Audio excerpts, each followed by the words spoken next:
cute, sexy, and fun. You're watching CSF Nation's own WMK TV, Channel 90.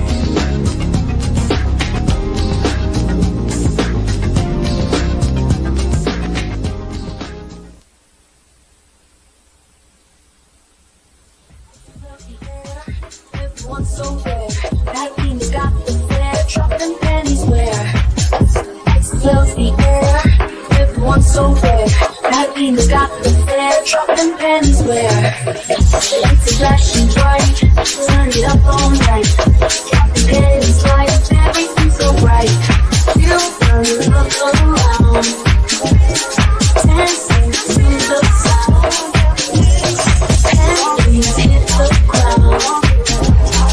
We are going down. Feel the love now. Let's feel the sound.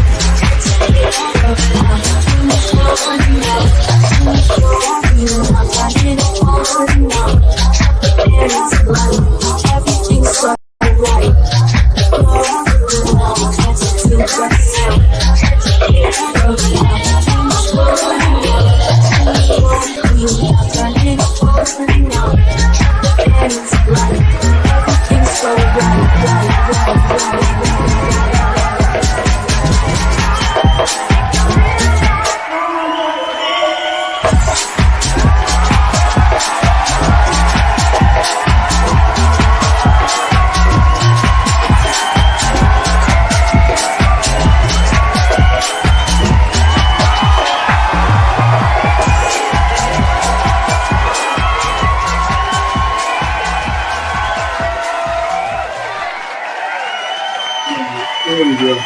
There we go.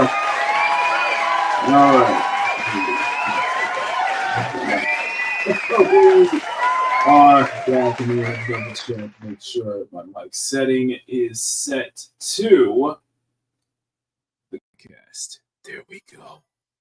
All right. We got it. We're good. We're good. All right. Good morning, good afternoon, good evening, good night, wherever you are. My name is Makini 90, our Sermon Illustrator. Welcome you back to episode 38 of the sexiest Sunday afternoon art show on YouTube, Makini Live. We are back, ladies and gentlemen. We are back. I gotta stop taking week-long hiatus breaks. We gotta stop taking it. But we are officially back, guys. See y'all. Ma Bear is not here. She will be joining hopefully soon. Hopefully not too long from now. So you just have me.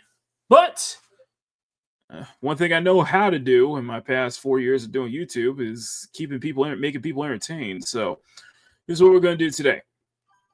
We got a lot to cover, but in the meantime, June 24th was the official birthday for Bubblegum. And what we're going to do today is we're going to get a design going. I want to get a new look for her going. And then hopefully that'll be our little project for this week, is to get it all done. So that way we'll have it ready for the premiere next week. Hopefully we'll get the girls back together real soon. So, looking forward to that. Hope you guys are looking forward to that. Let's get right into it. We got a lot to go over. We got plenty to go over. Some stuff I want to react to. And something I want to say. Thank you, everyone, for showing up. Everybody to show up yesterday. And at the time of this recording, we hit 3,400 subscribers for a little bit. We hit 3,400 subscribers only for a little bit, only to go down to 3,399. So let's see if we can get like 1 or 2 subscribers in today. As in the meantime, let's see if we can make up for it. But listen, guys, we broke 3,400 subscribers. Thank you, guys. We're 600 away from that illustrious 4K.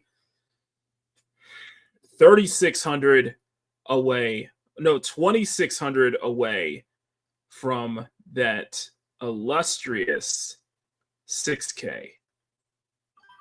I'd love to see us make it there. So you guys know what to do. And before I say anything, thank you guys, everybody. Thank y'all, everyone. So you guys like the content? You guys want to see more content from me and help us reach our 4K subscriber goal? You guys know what to do. Hey, if you're enjoying this program, please smack that like button and make it jiggle. And smack that subscribe button if you want to see more art content from Makini. Thank you so much, and hope you enjoy the show. Later.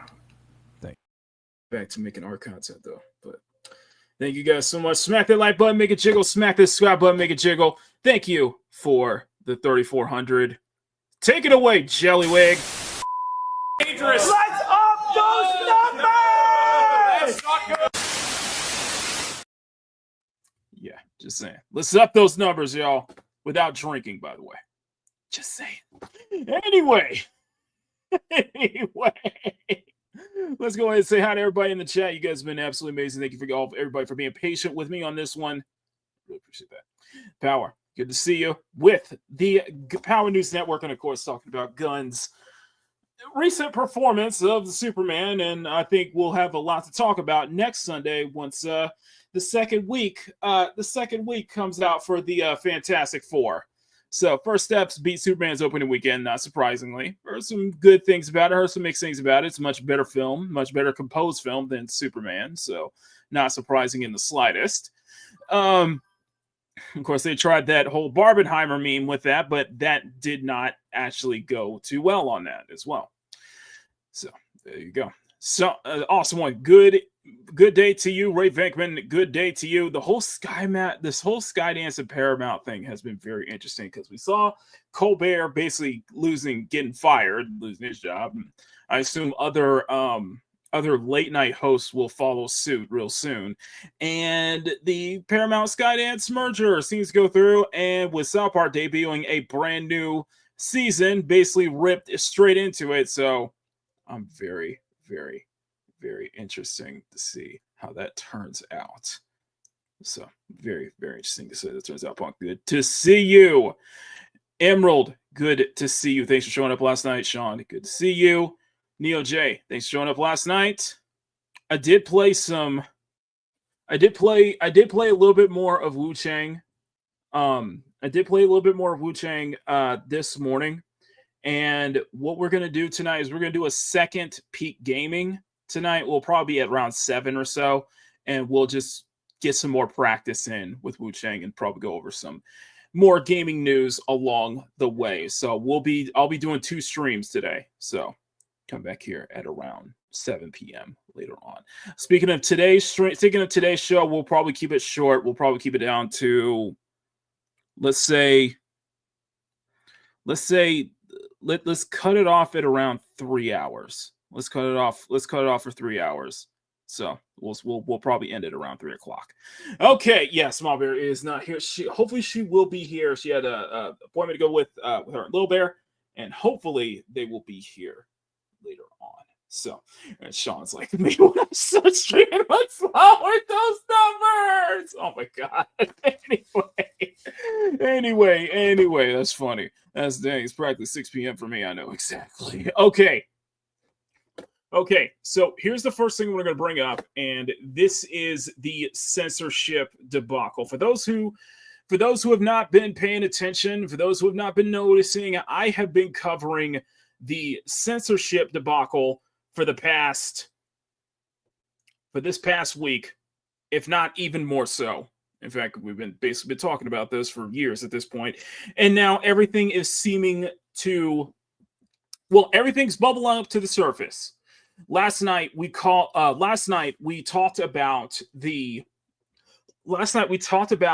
UK actually pushing forward with the UK Safety Act, which, let's be honest here, let's be blatantly honest, it was never about protecting children in the first place. The whole thing with Collective Shout has never been about protecting women in the first place.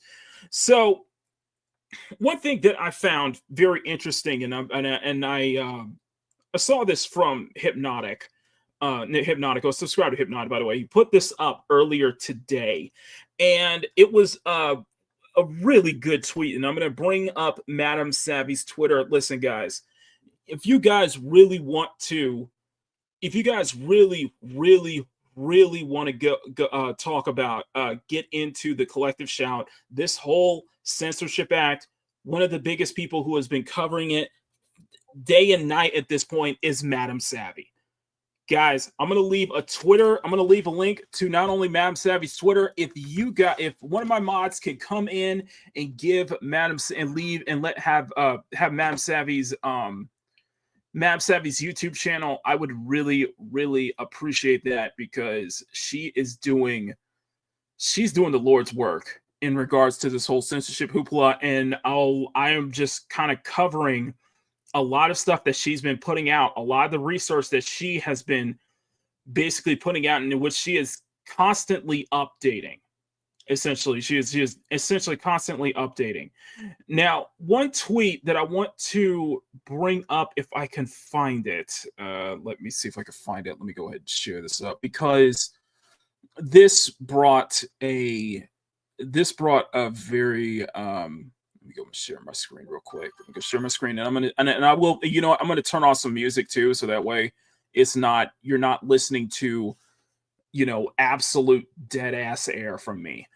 Let me go switch over to my epidemic sound real quick, and I'm just gonna put some music on the background, so that way you're not hearing dead ass air from me the whole entire time as I go through and try to figure these tweets, figure this shit out. Okay, here we go. Okay. We got music in the background. Let's go and get right into it. So, one thing I want to bring up, let me find it. If I remember, that was the UK to repeal the Online Safety Act is one thing, but she made a post that basically was calling out, that was pointing out the fact that now this censorship hoopla has basically escalated. Now, people who were basically pro-censorship, and I'll just use this as a kind of like a background to kind of explain my base here. The people who were using this as essentially pro-censorship is now, people who were pro-censorship about this whole ordeal are now basically switching sides. They're basically switching up sides, because now it's affecting them. This is something that I brought up last night on Pete Gaming. When you have people who are switching up, the people who were in pro-censorship, and she points out a couple of names, one of which being, of course, Khalif Booty Adams. When you're pointing out the censorship, when you are basically pro-censorship, getting all of these games, all of these Twitter game stuff that you don't like getting taken away from, and then you turn the other cheek when the censorship comes to you. That's the issue that a lot of people are. That's the issue that Matt Savage is pointing out, is the blatant hypocrisy from people who are basically the pro-censorship crowd. They were totally fine, even going so far as to celebrating the games that was taken away, that was pulled from Steam. But then the shoe's on the other foot once now the stuff they like, the stuff they're into, is now being taken away from them as well. Is now being under threat from them as well. And the blatant hypocrisy is just, it's just palpable. It's absolutely just palpable from this one. So what I'm going to do is I'm going to put, I'm not going to play the full video, but I want to, because I want to give Hypnotic as much eyes on this as possible. I want to highlight a specific point in the video, and I'm going to put a link to Hypnotic's video in the chat. Please do give Hypnotic a shout out. Please subscribe to him. Help him to get to 100K. He's doing amazing work. Now, Stabby's doing amazing work. I just want to bring this up. But I want to bring up a specific point where he mentions kind of the hypocrites going on in this whole censorship debacle. So, Hypnotic, take it away, please. He sends out an invite tweet and then he deletes it within Here we go. As well, suddenly now they want to start complaining and pretend like we need to do something, even though we've been talking about this for the longest time and telling them that the slippery slope is a real thing. And if they continue to support these psycho feminists and these payment processors, if they continue to support this behavior, it's only a matter of time before it comes for them. The funny thing is, some of these people, and we're going to talk about it, were caught supporting Collective Shout, or at least in the beginning. Booty Adams, for example, openly wanted them on his podcast, said they were doing amazing work, and it was because they were censoring the supposed chud video games. Little did he know that this supposed feminist group is actually not a feminist group at all. They're actually... And you want to know the reason why? You want to know the reason why people like Booty Adams, who was so all into inviting Collective Shout to come onto his podcast, and then he immediately just turns side. You want to know the reason why? Because Collective Shout is anti-LGBTQ as well. See, here's the thing. People want to think that this, especially this feminist organization, especially with a lot of stuff that's going on with Visa and MasterCard, that it is all pro, it is all straight up, far left, organizations running this. No, it's universal.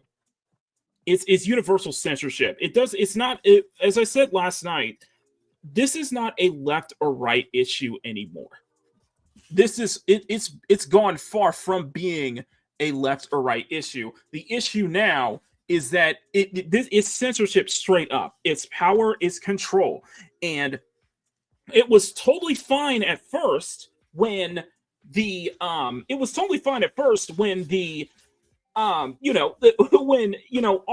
quote unquote gooner games, the over sexualized games, the real adult content, the adult games were being censored and taken away. That was totally fine.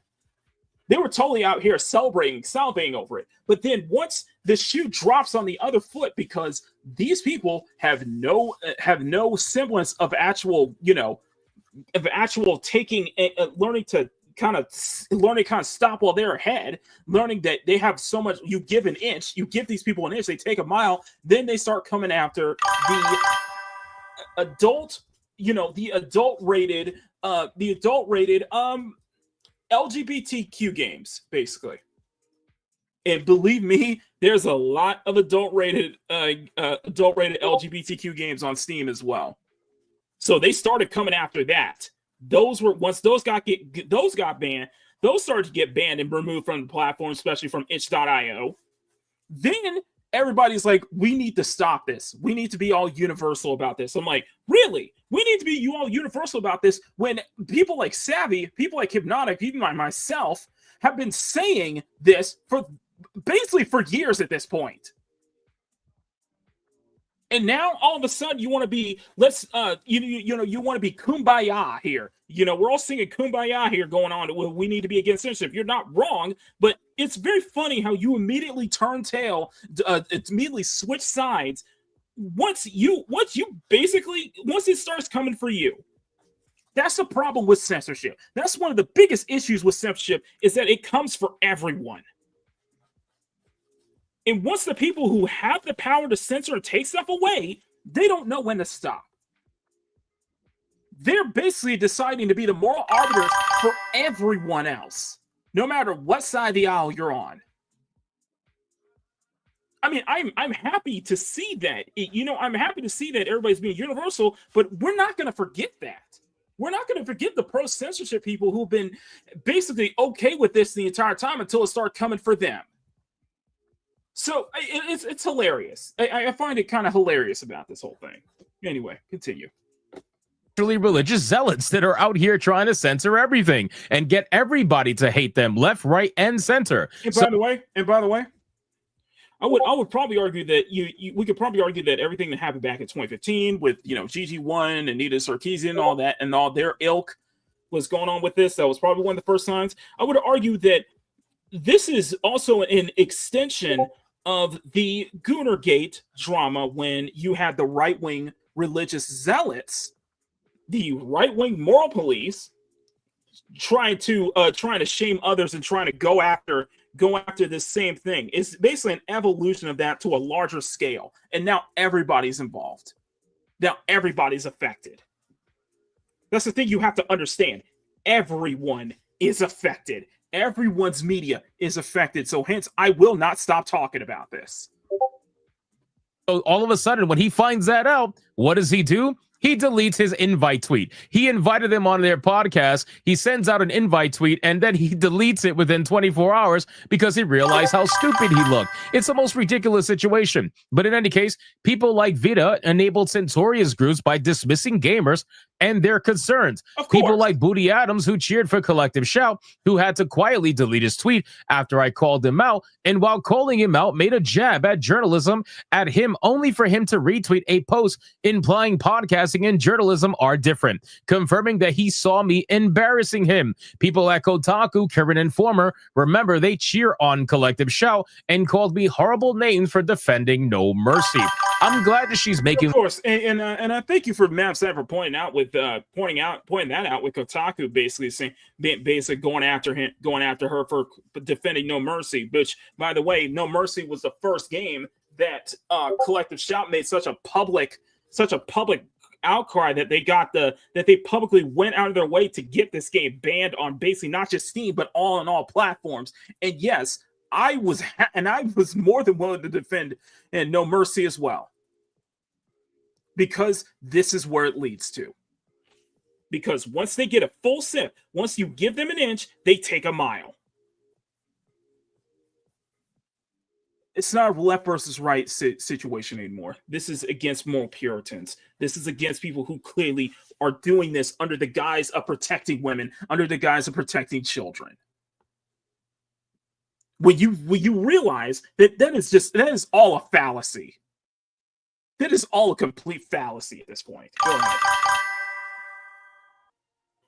Okay, let's go. Let's continue. This post, because we need to keep these people in line and make sure that everybody understands the absolute hypocrisy that every single one of them showcase on a daily basis, especially now. This is such a ridiculous situation where I can't even believe that they're now trying to come out and pretend like suddenly they're against censorship when they were the ones that were advocating for censorship for the last few years now. It's snakes in the grass. We see that through all different kinds of fandoms, basically. Freaking snakes in the grass. We saw this through Star Wars. We saw this through Marvel, Disney. We see this through every kind of fandom. We see this everywhere. Absolute wolves in sheep's clothing. Absolute snakes in the grass. It's everywhere. Especially when the Stellar Blade thing went down, that whole debacle, when that exploded, guess who was on the side of telling gamers they need to get over it and that censorship is okay with that particular video game? It was these people. These people were the ones that were doing that. And now, all of a sudden, because their gay games are being taken down, now suddenly it's a problem? It's the most ridiculous thing. But anyway, people at Kotaku did it, and then not a peep about the biggest news and entertainment from any game blocking website in any meaningful way. Well, see, here's the funny thing, Savvy. So there are articles out there right now over the last day or two that are finally covering the censorship from mainstream gaming websites. But guess what? They're not really talking about Steam. They're talking about itch.io. And the reason why they're talking about that is because their gay games have been gotten taken down. And that is the. And also, I need to remind everyone that itch.io was the biggest site for these adult games. Itch.io was one of the biggest alternative sites for these adult games. And when Steam shut down, itch.io was the next target. Itch.io was bullied by, and let's be honest here, this is the power of not only the feminist collective, the groups like Collective Shout is one part of this issue, but the biggest part is the payment processors. Okay, I want everybody to understand that the payment processors have a big, how much of a hold these payment processors have towards deciding, what is allowed and what is not allowed, basically. Because if you bring their stuff up, you try to defy them. Well, guess what? Your livelihood could be at stake. Your career could be at stake. Your source of income can be at stake.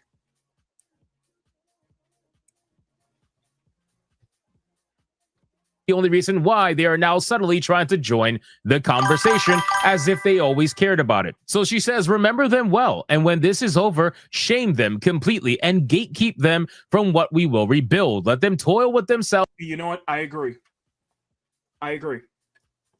I was not completely on the gatekeeping side until everything that's been happening recently.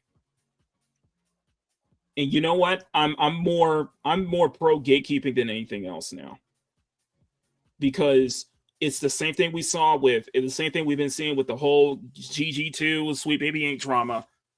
I'm at the same point. You know what? You've turned me around. We got to start gatekeeping. People got to start gatekeeping their hobbies, because if you the more you let this slide, the more you let this kind of shit slide now, the more we're gonna run through this part again. And I guarantee you, if this happens again a second time, we may not be able to get ourselves out of it. So you know what? Criticize me all you want to, call me names what you want to, but you know what? I'm for gatekeeping. Because of this kind of crap, I'm now pro gatekeeping. So congratulations. Congratulations to payment process, to groups like Collective Shout. You pushed me to this point. In their own messes. Yes, I will remain bitter. I won't be the bigger person because they ruined the goodwill. And there's a moment here. There was a quote from Asmongold, and the Asmongold quote from Asmongold a while back, bringing up a similar situation to this. And I remember him saying that we still have to be the better man. We still have to be all that jazz. We still have to be the better man. We still think we could take the high road. When they go low and they try to do this shit to us, we still got to be better than they are. And in a general sense, I agree. In a general sense, I totally agree with that. Generally, you show that you're better than they are. Show that you're a better person than they are. Show that you have a higher moral ground than they are in a way.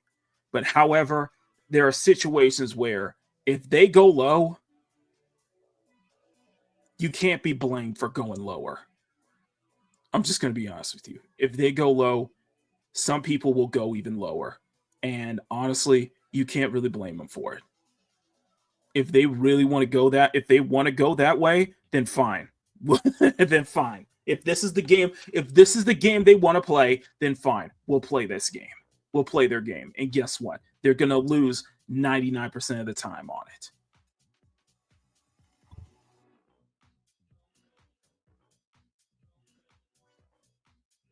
Agree with that. So she ends up putting up some screenshots from a few woke people that are on Blue Sky, right? People with pronouns, all kinds of stuff. This person, Vito, who cheered on censorship, is now suddenly reposting people that are fighting against the censorship. She reposted this person called Diesel Brain that says, we are going to need to keep up the yelling at the payment processors energy for more than just today. Ideally, we would need to keep up this pressure over a span of a few weeks. As many people as possible, each making 2 to 4 phone calls a day for a few weeks is going to make the biggest impact. She also retweeted someone called Ruby Cobalt, who says, laughing my ass off. I called Visa's customer service support. The guy on the other line was like, are you also calling about the video game payment processing? Please send us emails instead. Keep up the calls, folks. We're definitely gumming up their works.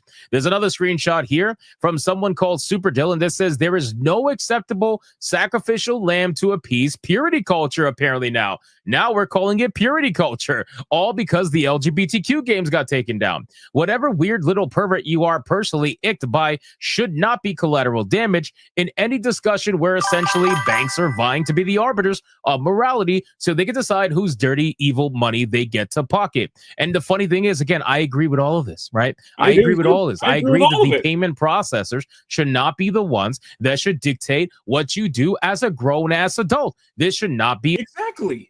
If you want to make a product, if you want to buy this product, then you should have every right to buy this product.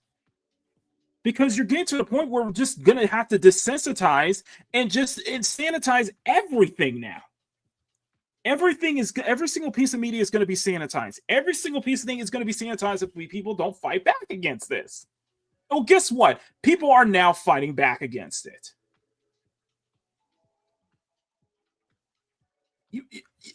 I don't know how else to bring it up, man. I don't know how else to explain it in any other way, guys.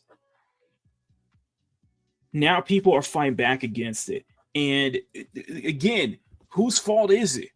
Whose fault is it now?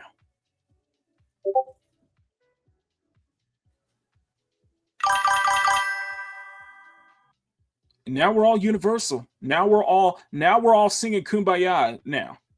When before you guys didn't give an ounce of, you guys didn't even give a damn about the games that this game or that game being censored or taken from pulled from Steam, because it only mattered when it came to the games you support. When it only mattered came to the content that you cared about, that's when you'll speak up about it. When you have people who have been anti-censorship since day one, and they've been speaking up about it since, man. Sorry, bro. I'm sorry. I'm sorry. I'm sorry. It's such bulls BS, man. I'm seeing you're wearing your heart on your sleeve, but I'm seeing exactly through the veil what your intentions truly are. A thing, right? If it's not illegal content, then they should not have any say over literally anything. It's ridiculous. And you'll have people try to go to bat for these payment processes, which again, I don't understand why anybody would even do that. But people got to shill, even if they feel like they're being counterculture. That's really what it is. Like, people who want to be counterculture will just say the opposite of whatever the thing is going on at the time. This person called Megda says it's time to complain about the delisting of NSFW games on Steam and itch.io. Tell these payment processors they need to stop listening to these boring anti-porn, thought-policing, friendless tossers and start listening to us instead. There is no art without queers, sluts, apparently, perverts, and weirdos. It's like, okay. So again, you can clearly see where this person is coming from, right? The first thing they said is there is no art without queers. These are clearly people who are upset that their LGBTQ games got taken down. They're very angry about that. And that's all it took. That's all it took for them to realize, like, hey, what we were saying the entire time, we weren't just making that up. It's obviously going to happen. This slippery slope is only going to continue to get worse, which is why we continue to talk about it, to try to inform as many people as humanly possible. So if you are being informed by this video, even in the slightest, consider liking the video. I would greatly appreciate it. Done and done. Yeah, I just want to shout that out. I just want to shout out Hypnotic's video. And I thought that would just be very interesting to bring that up. By the way, link in the chat, guys, if you want to watch the video in full. Thank you, guys. Subscribe to Hypnotic. You guys are doing incredible work. Mav Savvy pointed this out, and I want to shout out to a couple other things here. Let's start with this one here. By the way, they got Ellis Kennedy, who's been one of the bigger vocalists, the ones that I actually responded to in the works with Collective Shout. She finally blocked Madam Savvy, and it was over this tweet right here. Big words from people who are actually violating Australian law by misgendering me with the intent to vilify and discredit. You're the ones lying about adult games marketed to 12-year-olds. By the way, so here's some full context to those people who don't know. Madam Savvy has been basically the most vocal person against Collective Shout, and what they have been doing is basically been calling them out every single time. And every single time that she has an absolute spat with people from Collective Shout, they misgender her on purpose to discredit her. They always keep calling her a man, which because this is an Australian group, that's actually liable. Misgendering in Australia is actually liable, and she can actually file a federal complaint. She can actually file a complaint about that. So, yeah. It's just you misgender her every single time, which is actually liable. And even got Japan on the phone. Yeah, that was that whole thing too. You're the ones lying about adult games being marketed to 12-year-olds, and she's pointing out to the fact that they stated that, Steam is selling adult games to 12-year-olds, when Steam has had a rating system that they have been using ever since, and that was a blatant lie. It was a blatant lie. Steam has never once marketed any of their adult-oriented titles to 12-year-olds. You're the ones harassing charities and anyone fundraising for. Oh, this one. Okay, so I brought this up multiple times. They went after multiple charities, in fact. And what I'm going to show you guys, and let me move up to the. Let me go ahead and move up to the. Let me open my meme folder real quick because this is a very one I'm very happy to see. Put this one here. So, where is my meme images? So, first off, they want to act like mature adults in the room, which they're clearly not.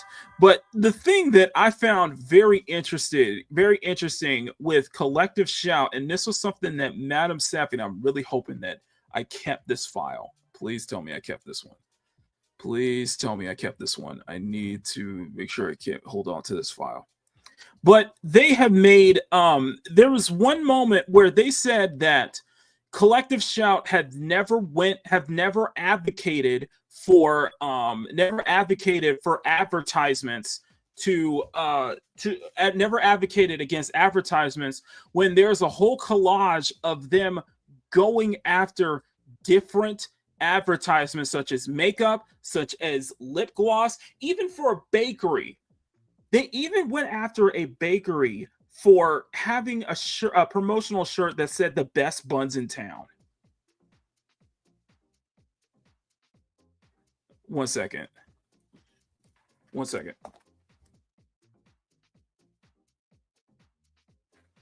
Guys, I'll be right back.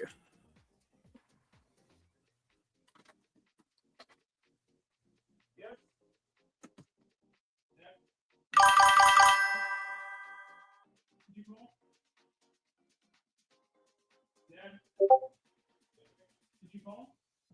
Did you call me? No, oh,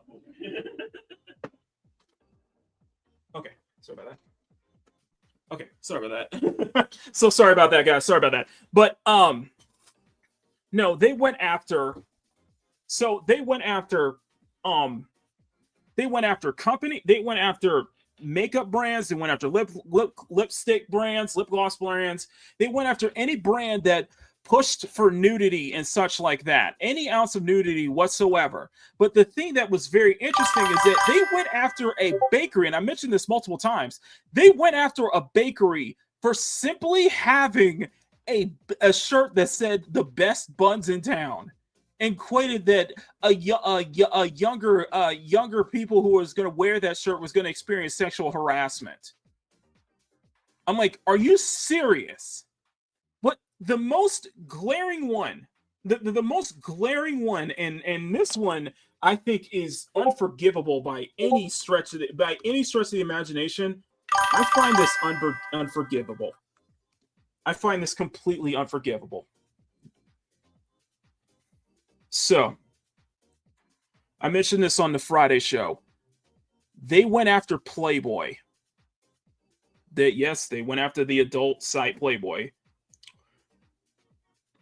They went after Playboy for simply hosting a charity for breast cancer awareness. I am not kidding. They went, and I know I brought this up on Friday. I brought this up multiple times, but I do find this personally egregious.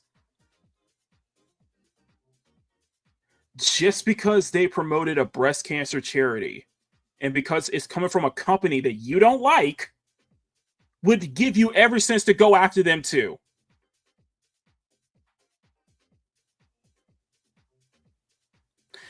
I don't care if whatever company it is.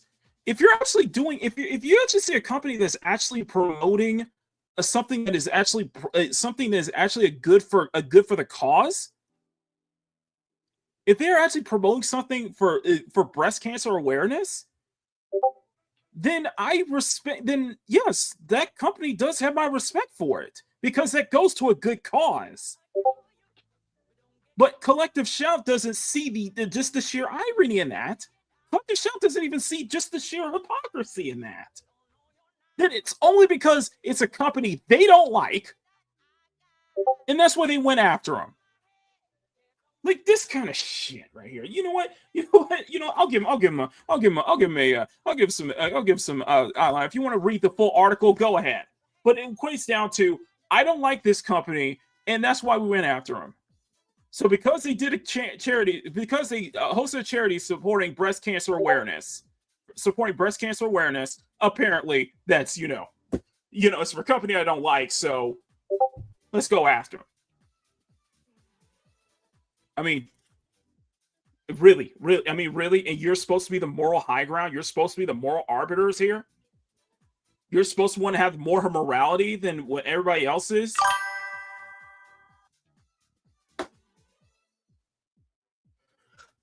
What's worse is that you took pride in shutting down money for breast cancer research.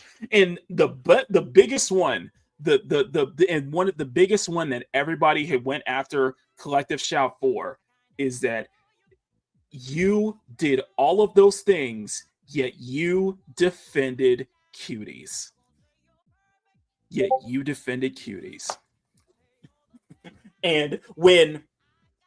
And here's the thing, when you defended cuties, by the way, and when Mav Savvy brought up that you went after Detroit Become Human, yet you defended cuties, right?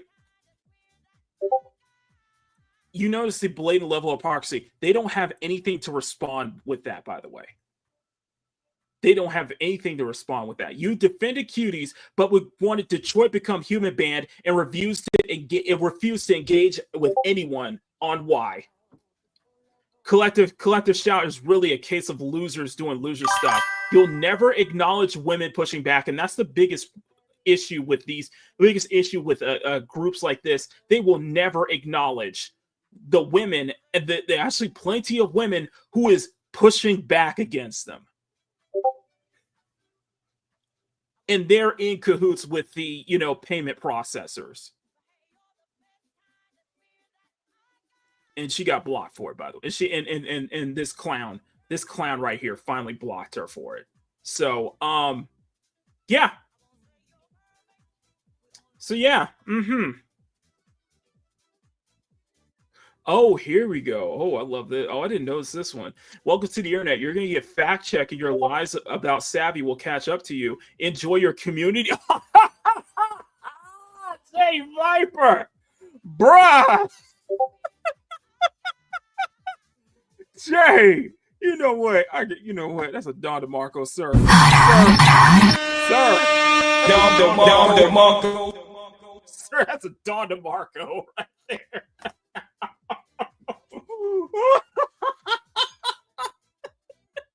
Oh, they put that community note. Just look what your ass. But Kenny was also like, "Oh, you and your false defamatory allegations have been documented by now. Hey, you're such a bitch. You are such an insipid twat." I love it. I absolutely love it. Everything that you've been saying, everything that you and your group, your organization has been saying has now been documented. And just remember, you're one of the causes of all this. You are one of the many causes of all the situation that we're in right now.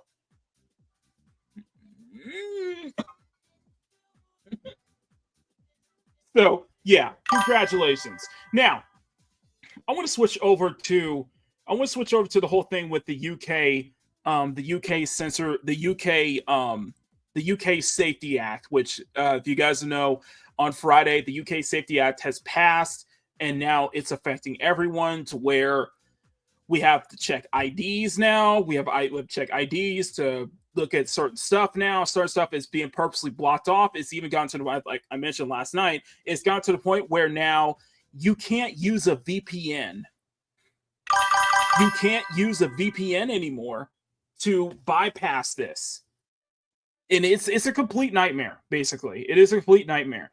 But this one from Black Sage, a long time friend of the channel, Black Sage, he put this whole thing: the age restriction is basically a psyop from the World Economic Federation. Hell, the lady behind the UK's Digital Safety Act is a card-carrying member of the World Economic Forum. If any of these quote-unquote base Christians pull their heads out of their asses to see, they're cheering on their own downfall. So I find it funny that as Christians actually trying to, cheer on this one too. But yeah, apparently a member of the World Economic Forum is also responsible for, this UK Safety Act. But it's not a big deal, right? It's not happening in the States yet, right? It's not happening in the States yet, right? Well, guess what? It is. Guess what? It's going to. It is going to. Okay? Just guess what? It is going to. The whole thing with the UK Safety Act is going to happen here. And it is affecting, and it's going to affect everyone. Because once it starts with UK, and guess what? It's going to continue to move on. By the way, I'm going to put a link. If you guys want to repeal, if you guys want Parliament to repeal the if you want to have the UK government, the Parliament to repeal the Online Safety Act, go ahead and sign a petition, because now they're at 310,000 signatures. Not only that, but if you guys don't know, Wikipedia has been affected. So let me go share this with you. Let me go share this with you, by the way. Because of the UK Safety Act, Wikipedia has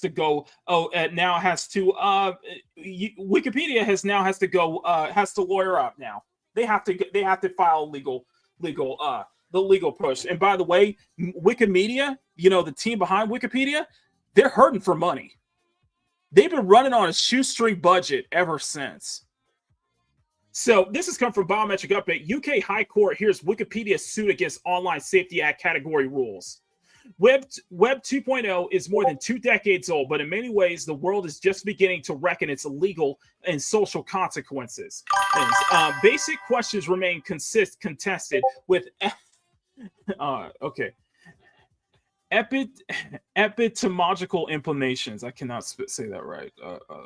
For instance, who has the right to know what and when? What role has anonymity played in shaping our online world? And by the way, this is a big threat to anonymity. This whole thing is a big threat to anonymity. Just give you guys a heads up. It is a huge threat to anonymity. That's why this needs to be stopped. All of these questions have a place in the legalized challenge that Wikimedia has mounted against the UK Online Safety Act, and specifically its categorization regulations. A statement from Wikimedia Foundation says that the legal challenge now focuses solely on the new categorization regulations that breaks imposing Category 1 duties from the OSA's most stringent obligations on Wikimedia. Regulation 3 is the OSA divides online services into 3 categories.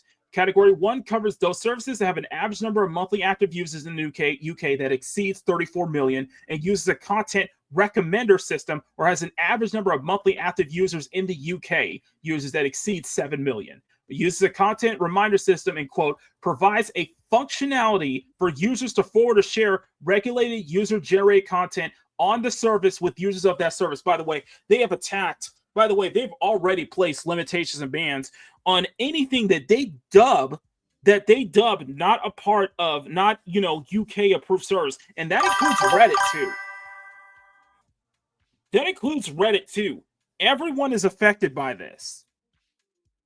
Wikimedia, one of the world's most visited website hosting user-generated content, easily meets the criteria as per March 2024, seeing 4.4 billion unique visits monthly. According to Wikimedia, the UK accounts for around 5% of the site's global traffic and content on the site. Other Wikimedia projects have been viewed 776 million times in the UK since June of this year. Wikimedia uses algorithms that qualify as content recommender systems to suggest pages, keep track of entries ready to be reviewed, and assist in translating articles. The foundation that Category 1 demands would undermine the privacy and safety of Wikimedia's volunteer contributors. By the way, like I said, they're running on this shoestring budget because a lot of their contributors are volunteer. I know a lot of people, at this point, I really would implore everyone not to trust Wikipedia as your direct source anymore, because they've shown their bias over the years multiple times. But however, in this situation, I will happily support them for it. One particular striking point is identity verification. Wikimedia worries that imposing ID verification requires on anonymous volunteer moderators who edit entries that would undermine their privacy and pose potential risk. In addition to be exceptionally burdensome in this requirement, which is just one of several Category 1 demands, it could expose the volunteer contributors to data breaches, stalking lawsuits, or imprisonment by authority regimes, it says. I'm going to scroll down a little further. Like YouTube in Australia, in the case of Wikimedia, the UK highlights the complexity of legislative sites that have been collected under the same umbrella but provide vastly different experiences. There is an argument to be made that Wikimedia functions, fittingly enough, more like an encyclopedia than a website. As such, the Foundation is hoping that the UK will see fit to grant it exemption from Category 1 threshold conditions.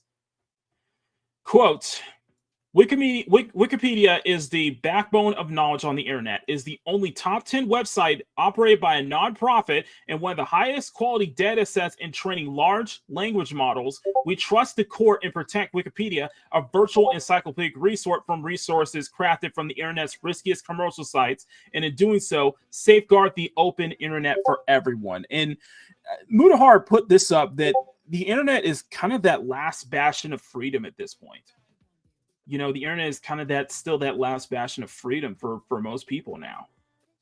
So this law has now gone into effect on Friday, has basically hurt sites like Wikipedia, and this is something where everyone is involved. Everyone is going to be affected by it. You cannot find I challenge anyone to find me one person who supports this whole thing and thinking that this is all for protecting children online, when in reality, it's a lie. It's a complete cover-up. It's a blatant lie. And you guys know that too. You guys all know that as well. Whew. So I want to bring up one more topic, but yeah, guys, the it's close to 310,000. Please get these. And here's the updates. By the way, Parliament will consider this for a debate. So because it hit the threshold, government has already responded, and Parliament will consider this for a debate. So UK Parliament will consider this for a debate. Now it's hit a threshold. This is very important, guys. If you guys want to sign it, go for it. But this whole situation is very important, and it's more important more than ever for people to speak up. And I want to bring this up in regards on the artistic side. And this is a tweet from Chibi Reviews from a couple of days ago. Now, I covered this yesterday. Wait, what?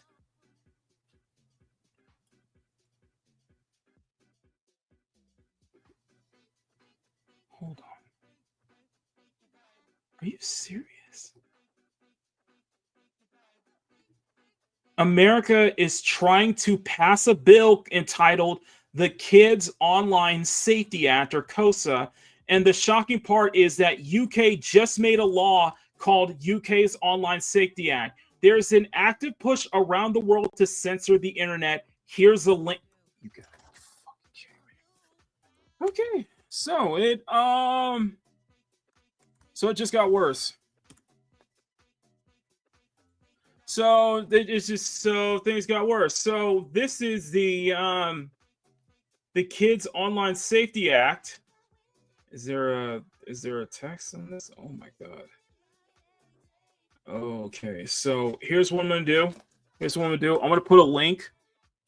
I'm gonna put a link in the comments from Senate.gov if you guys want to take do a further deep dive into this. Yeah, it's gonna get worse. And as Kirsha brought up,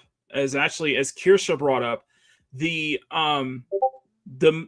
if you want to make a really big, if you really want to hit them where it hurts, contact your state rep or senator about this. Contact your state rep or senator about this. And now the funny thing that had said Hypnotic's video that we just watched earlier was that there are actually people who are calling their state reps or calling their state senators about this, and everybody's getting and you know, government's being flooded with calls about this whole thing. You know, it kind of feels like this is the new it feels like this is the new this is going to be the new Patriot Act, basically, if you look at it this way. And I also want to bring this up. I want to bring this up from Savvy. This might be a little off topic, but there is a much bigger situation. There was a different situation that Madam Savvy brought this up 3 hours ago on her Twitter, and it deals with Kirsha. Well, let's be honest. Well, Elizabeth, let's be honest here. ADL is a hate group. You didn't hear it from me, but that's how I personally feel. That's how I personally feel. The ADL is a hate group. Hate group. So anyway, just saying.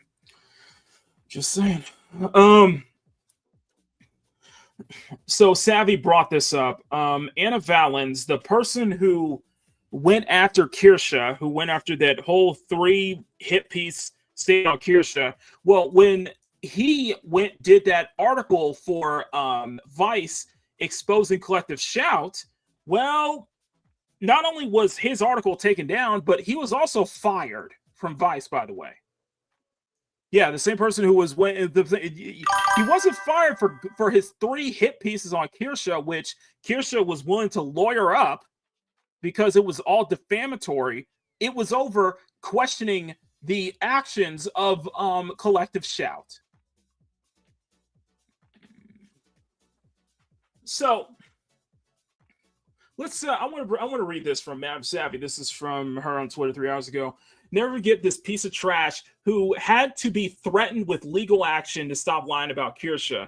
The individual harasses women and seeks to censor everything he hates, lowly, or whatever he deems as lowly included, which that is also, that can also tie into what's going on with everyone trying to go after Twitter for trying to make the claim that the new Grok AI, Annie, the new Grok AI is childlike, which that can have very legal ramifications on Twitter. They hate Elon Musk really bad.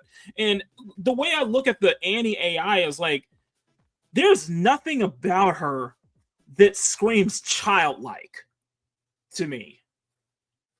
Your mom's may vary, but there is really nothing about her that screams childlike, in my opinion. So I'm not sure where the hell they're getting at with this. So that's what take it with a major grain of salt. He had the audacity to DM me wanting to clean to me because I'm doing actual work. We don't have serious issues. I loathe you. You think it's okay to hook those kind of toys up to online games with the intent of having children trigger it?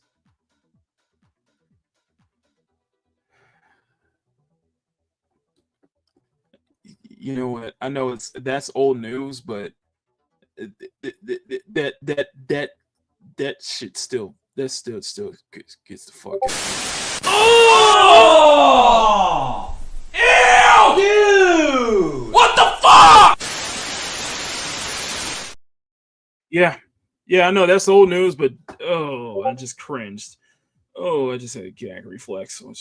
Someone like you is trying to insert yourself into this is damaging to fighting back. They'll use you as a reason why we shouldn't be listened to.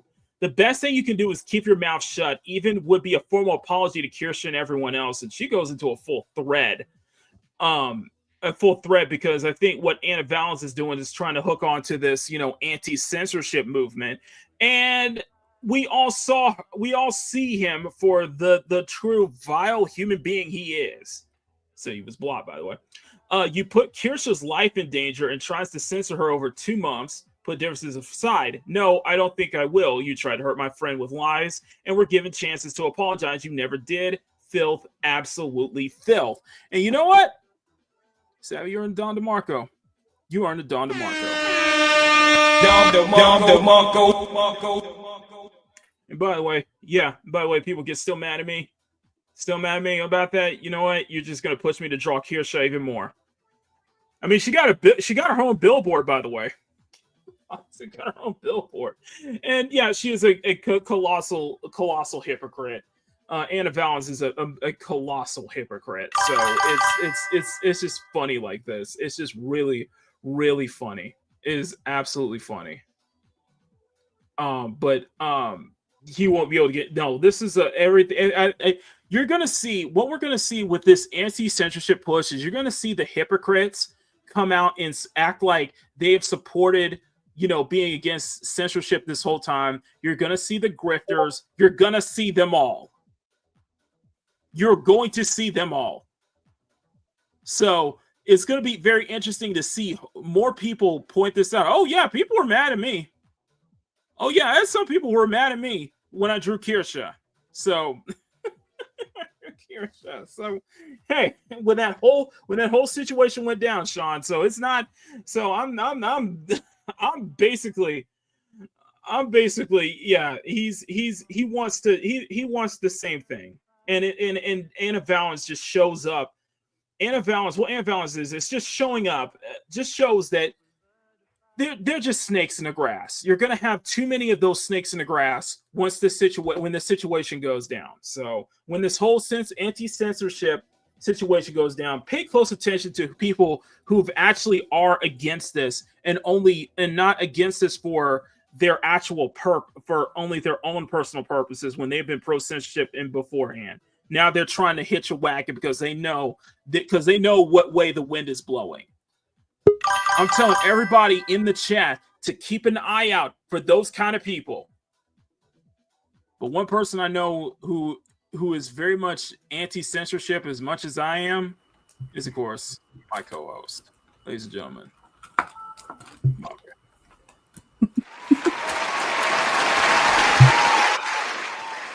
You are right.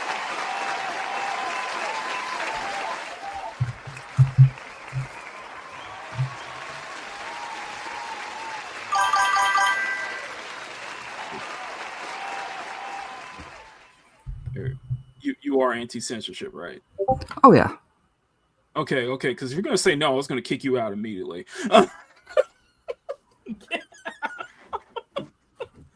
No, I'm keeping up with the updates on the censorship situation. I don't know if you've been I don't know if you've been watching the show. I don't know if you've been watching a lot of my streams lately last week, talking about this whole thing, but this is something I'm very serious about and I'm very passionate about. Well, you've always been very passionate about it. I admit I haven't caught much. I have been all over the place, literally all over Toronto one day. I just want to catch up on some light drama here before when you popped in. It's this whole thing because now with everything ramping up, and I just found this out that the U.S. is trying to push this same kind of bill that we're seeing, that we saw the UK with the Online Safety Act, which is a complete lie. It's a complete lie. And I bring up in that, it's going to have a domino effect. This is going to be a major domino effect that is going to affect everyone. And what we're seeing now is that everybody is all kumbaya with, repealing this whole censorship guide, this whole censorship hoopla, basically. And before you popped in, I was just going over Hypnotic's view, and I was also going over Mam Savvy's tweets, basically pointing out that with everybody being on the same page and universally against this, this act of censorship and just controlling, what you can and can't consume, the media you can't consume, you're going to have plenty of wolves in sheep's clothing. Basically, you're going to have plenty of grifters. You're going to have plenty of people you're going to have plenty of hypocrites in this whole ordeal who say that who say that they're anti-censorship, but their past shows that they have been totally pro-censorship, right? And they only switch sides because they realize now it affects them. You know what I mean? Yeah. They only switch sides because it now affects them. because they understand the domino effect. They understand the slippery slope fallacy. When, you've had so many people who have been speaking out about this for years. And now we're seeing it all come to pass. We're seeing it all bubble up to the surface. The boiling frog effect is happening right now. The boiling frog effect is happening. So, just want to bring that up. So, hopefully hopefully that caught you up, all right? Pretty much. Pretty much. So, let me ask you this. Do you have any thoughts on, because I know you've been all over the place, and do you have any thoughts on the stuff that's been going on this past week? Man, I can't keep up with the stuff that's been going on with as El Presidente Cheeto Puff. Cheeto Puff. Well, don't forget the Australian feminist organization who was bragging about it. It started. Okay, so this whole thing started with the Australian feminist organization called Collective Shout was bragging about Steam pulling, like, what was it, 20,000, 100, 500, nearly like 1,000 adult games off their platform. And the way they did that is that they went after the payment processors. They complained to the payment processors who basically made this happen. And this also happened to itch.io, which is another site that hosts a lot of adult games on there, which they basically pulled every single adult game from their platform. And it's been a whole back forth. So I've been cataloging this whole thing all this week, and I've been very vocal about this whole thing. And you can't, the one feminist organization, that's not the sole reason to blame. In that this has gone bigger with the announcement of the UK Safety Act, which was passed, and everybody is, I think what we're seeing, everybody is seeing that the payment, like all your Visa and MasterCard, all your payment processors are we're basically at their will. And that's what we're fighting against. And that's what people are speaking out against. And the only way we can, and the only way people are speaking out, and the only way we can is speak out at it. And it really is the payment processors who are basically dictating what is allowed and what's not allowed. And this whole situation is going to have a major ripple effect on not just the UK, not just the US, but the entire world, the entire internet as a whole. This will have major long-term ramifications, and this needs to stop. And this needs to stop, and hence why I've been very, very vocal about this. Hence why this is.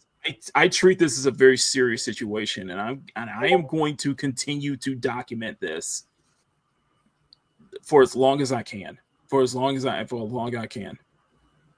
So yeah, this is a whole big thing. It got to the point where now I have to put a censorship discussion on the Discord just so that way everybody knows. And speaking of which, I'm gonna put this. Speaking of which, guys, if you guys are on the Discord, if you're not, you should be. If you're not on Discord, if you're not on the CSF Nation Discord, you should be. But I put a section called Censorship Discussion. This is where I am putting up all of the stories and everything that's been going on in regards to the censorship debacle that has been going in big. Chip Reviews, who made that post an hour ago about the U.S. planning to do something similar with the Kids Online Safety Act, which basically proves the whole domino effect and the ripple effect it's going to have. But essentially, I put up a section just so where I can catalog everything that's been going on, and that's where we can document everything that's going on. Guys, if you guys are on the Discord and you guys have if you guys find anything if you guys see anything or find anything regarding to this whole censorship situation that you guys want to let me know, you guys can put it in this Discord. I'm going to constantly keep posting updates about this whole situation because the word needs to get out. The word needs to get out. And of course, I forgot to mention, this organization, Collective Shout, has been ripped to shreds because they have been shown to be not only moral Puritans, but colossal hypocrites because they want to defend, they want to defend women, children, and abuse victims and such like that. And yet they will run in full defense for the film Cuties. So, yeah. Colossal hypocrites. It's a level of hypocrisy we have not seen on any way, in a way that I've not ever been able to imagine. So before we move on, I want to we're going to move on to the next topic, and this one I can't wait. I can't wait for you. I really want to know your I really would love to know your thoughts on this one because this was making the headlines all this week, and I love it. I absolutely love it because what it's doing is that it's showing the theme of today's episode of Makini Live is basically everyone's true intentions are revealed.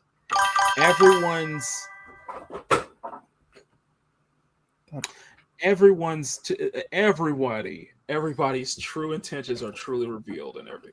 Okay, so and we're getting to see exactly what it is. So let me start by saying this.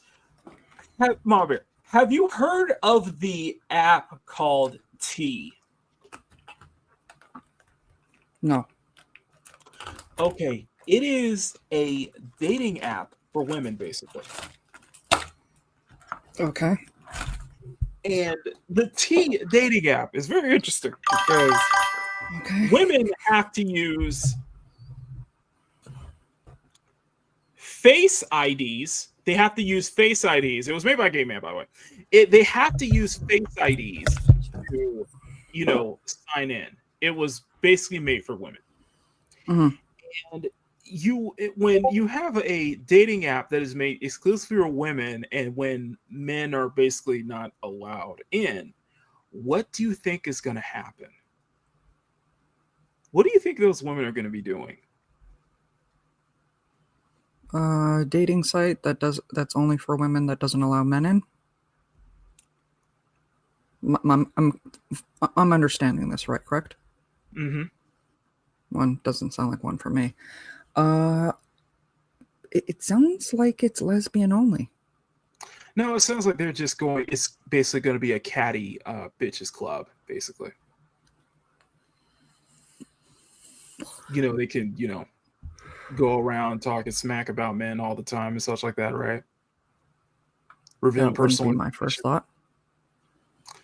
Well, I mean, if it's a dating app or a dating site, it's supposed to be awareness of it's supposed to be women helping other women be aware about some of the guys they date and such like that. If they have a background and such like that. Do you know what? That actually, I can see how that would be helpful. It would be helpful. However, it turns into Mean Girls immediately. The whole dating app turned into Mean Girls immediately. And well, let's just say they had a little accident.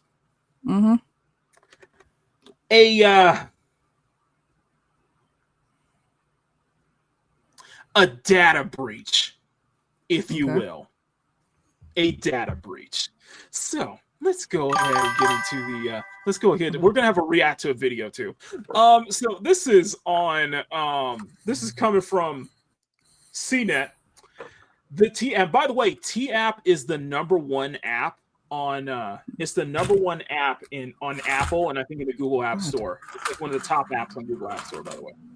The T app breach exposes 72,000 selfies, ID photos, and other user images. So basically, they got a data breach, and everybody who uses that app has basically been doxxed. Mm-hmm. The images have been in a legal data system that it contained information for more than 2 years ago, the company says. T, a women's safety dating app, has surged to the top of the free iOS App Store listings this week, has been the subject of major security breach. The company confirmed Friday it has identified authorized access to one of our systems that exposed thousands of user images.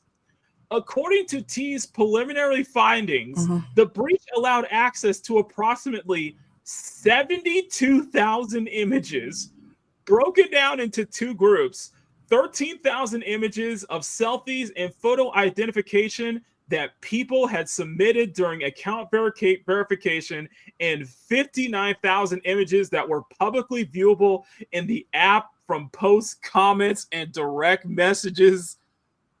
Oh my God. Oh my God. Oh my God. Those images have been in a legacy data system that contained information from more than 2 years ago. The company said in a statement, quote, "At this time, there is no evidence to suggest that current or additional user data was affected."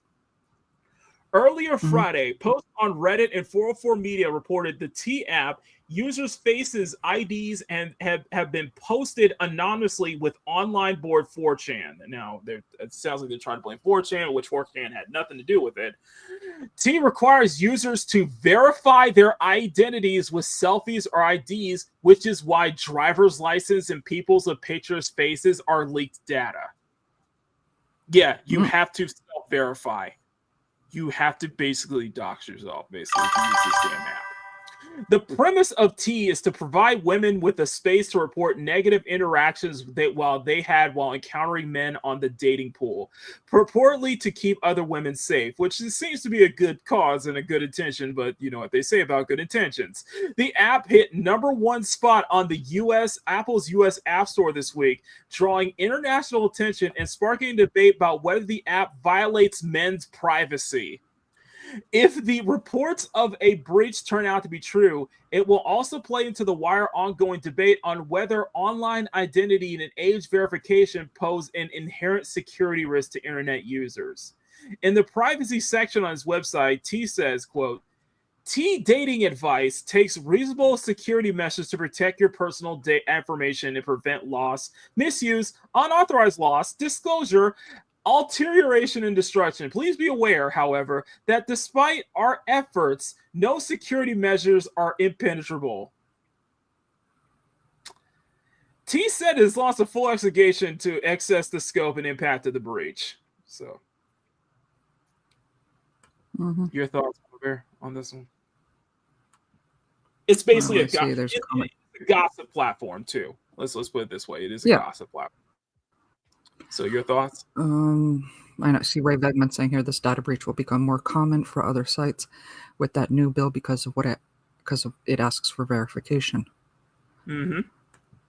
Personally, any site that requires that kind of verification, I'm not going to be on it.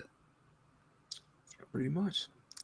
Well, that is straight up for starters. I like the idea of what they had started out with. Right. Because, and this is probably going to be an unpopular opinion here, there are way too many guys that try to slide into DMs and get free OF type stuff from women when they're in a relationship. That's fair. I actually had that situation yesterday where somebody asked me about conversations between me and her at the time fiance. They are no longer together at this point. Wow.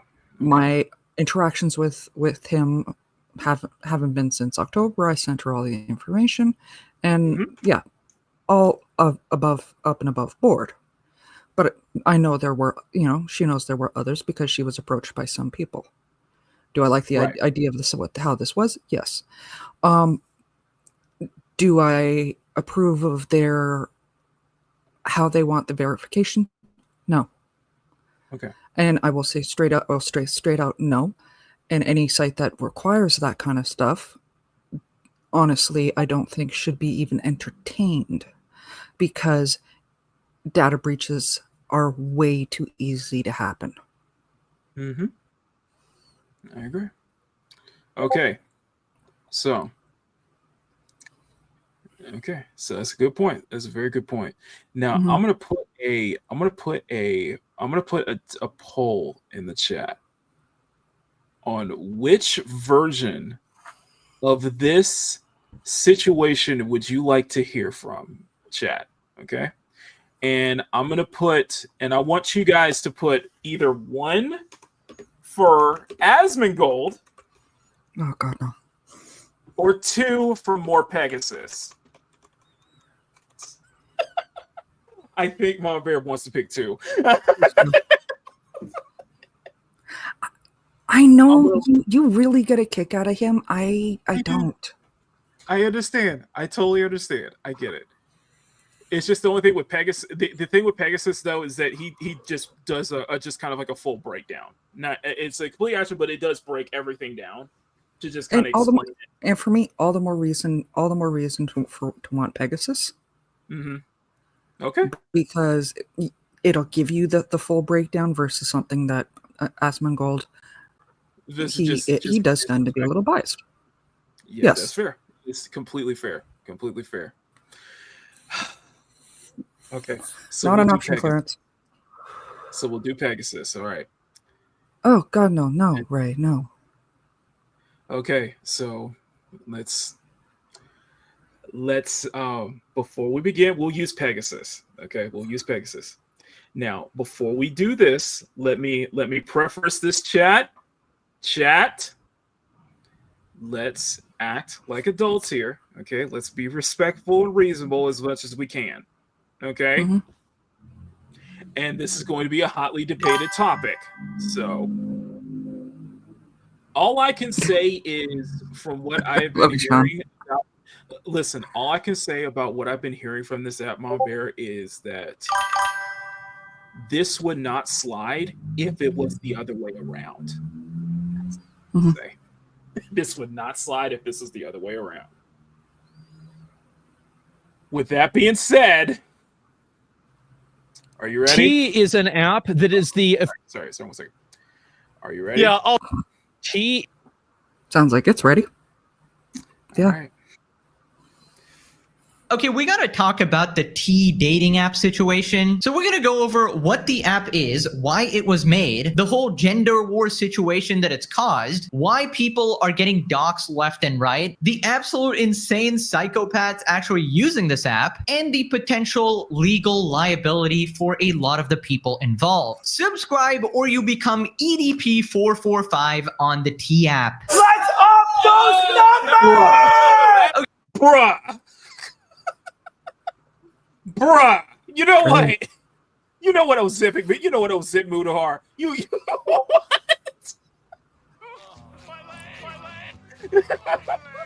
Get that. Techno was right. Techno was right. You are zipping Mudahar. Anyway. Advice that's actually #1 on the App Store in the US right now. And essentially, it's a women-only app where the purpose was to provide dating safety tools to women and sort of protect them from dangerous, creepy criminal men, right? So it's like a... And let me be fair, and I want to just preface this for Mama Bear. I am completely fine with this. I am completely fine with an app like this being made. I am totally 100% fine with this. It's just I find it interesting what kind of goes on inside, as we'll find out. gossip app where you warn other, fellow women and you tell them, okay, this man is bad. I had a bad experience with him. He's a red flag. Do not date this person, right? And you just send out a warning signal to everybody else. And on the surface, it sounds like a very positive thing, right? You're protecting women. Only problem was it essentially became an app where women would just straight up dox men. So if you didn't like someone, you just chat shit about them. You'd maybe even potentially make up lies about them. There's no way to verify any of this information. And essentially men have like no opportunity to defend themselves. Somebody can just post you on this app, call you some sort of PDF file, Epstein, EDP, like complete degenerate freak, right? And you have no opportunity to defend yourself because you're not even allowed on the app, right? Well, it turns out karma works in hilarious ways, and the entire user base of this app was actually doxxed, and all their pictures are circulating online right now. So, not so funny when it actually, the turbo tables get flipped and it happens to you, right? So anyways, let's just go over the whole website here. We got T dating safety tools that protect women. Use T to find verified green flag men, right? You run background checks on their marital status, convictions, okay? Oh, wait, guys, just make sure I'm on the safe side. Link to the full video. Subscribe to more Pegasus, by the way. Identify potential catfish. Verify he's not a sex offender. Check for a criminal history. So the intentions here are supposed to be positive, warn against criminals and stuff like that. Find good men. Join a community of 1.6 million women dedicated to empowering each other. Get access to a suite of dating safety tools made for the FBI girlies. That's an interesting statement. Share experiences, seek advice within a secure, anonymous platform. Lovely how the women get to stay anonymous here, but the men they're talking about now, we don't give a about that shit. So here we are in the Apple App Store, 67K ratings, rated pretty high, #1 here. So this is how it's advertised. Get the tea on your date. Does anyone have any tea on Jake, guys? Avoid dating red flag men. Oh, guys, he's actually married. He stopped texting me. Oh, he ghosted me. Chat shit about this person. In some cases, maybe true. Some cases, maybe not. Anonymous advice. Should I date Ethan? My friend saw him out with another girl. Don't date him. Don't date him. He's just busy. Ask him why only lunch. How innocent here. Definitely nobody's gonna make fun of their appearances, talk shit about them. Women never done that in their entire life, obviously. No comment. I got no comment on that. There's a few points I'm trying to hold back comments of, like the clip he did of not actually them, but basically. No comment. That's all I'm gonna say.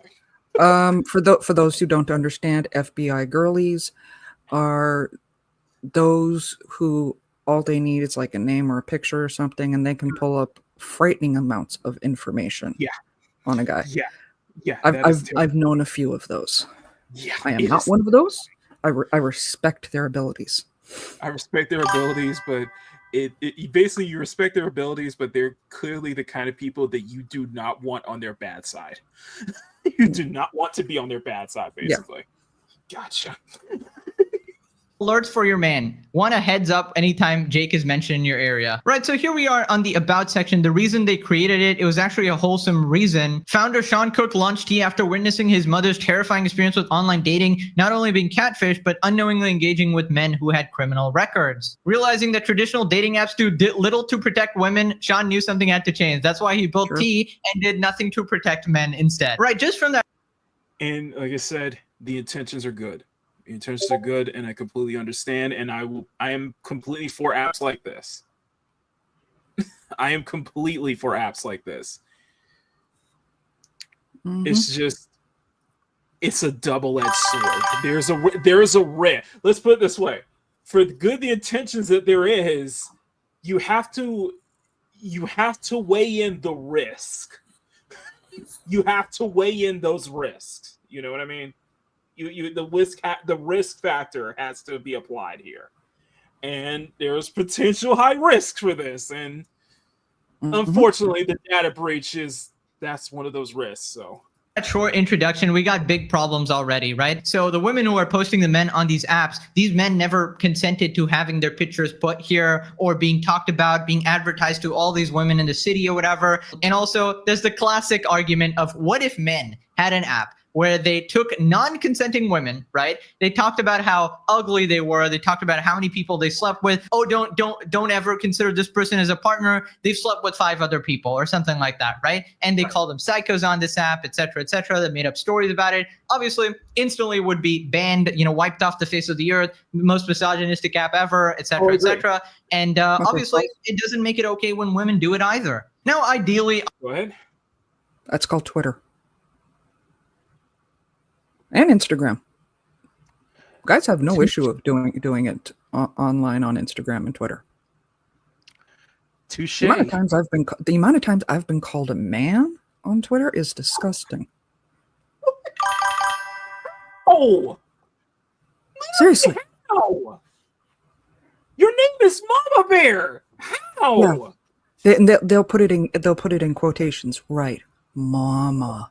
Sure. So it's just like it's like the same thing, and now it sounds like the same thing with Collective Stout and like Madam Savvy, because every time Madam Savvy called this feminist group out for what they've been doing, they intentionally label her as a man.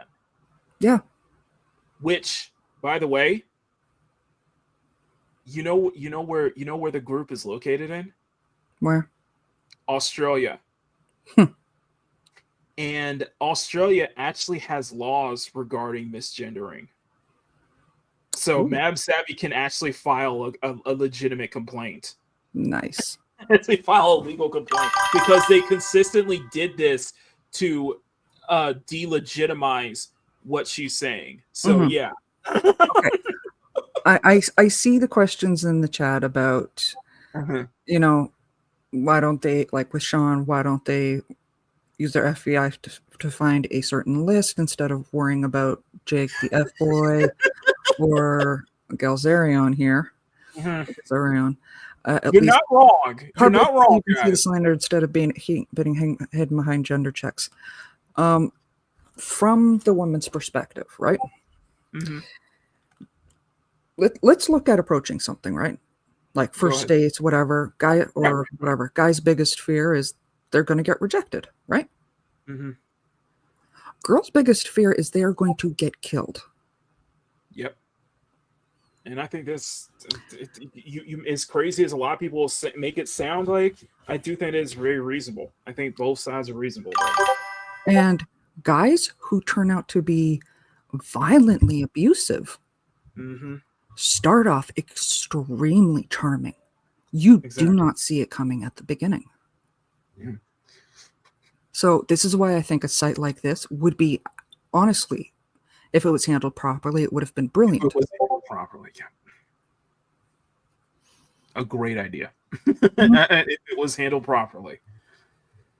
As we're going to see, Malbear, clearly it was not handled properly. Ready to continue, or you want to highlight? Actually, let me address one more thing. Yeah, go ahead. Because I will own up to this. Kiki Sparkles has been called a man according to her experience. I will admit I was one of the people that questioned it.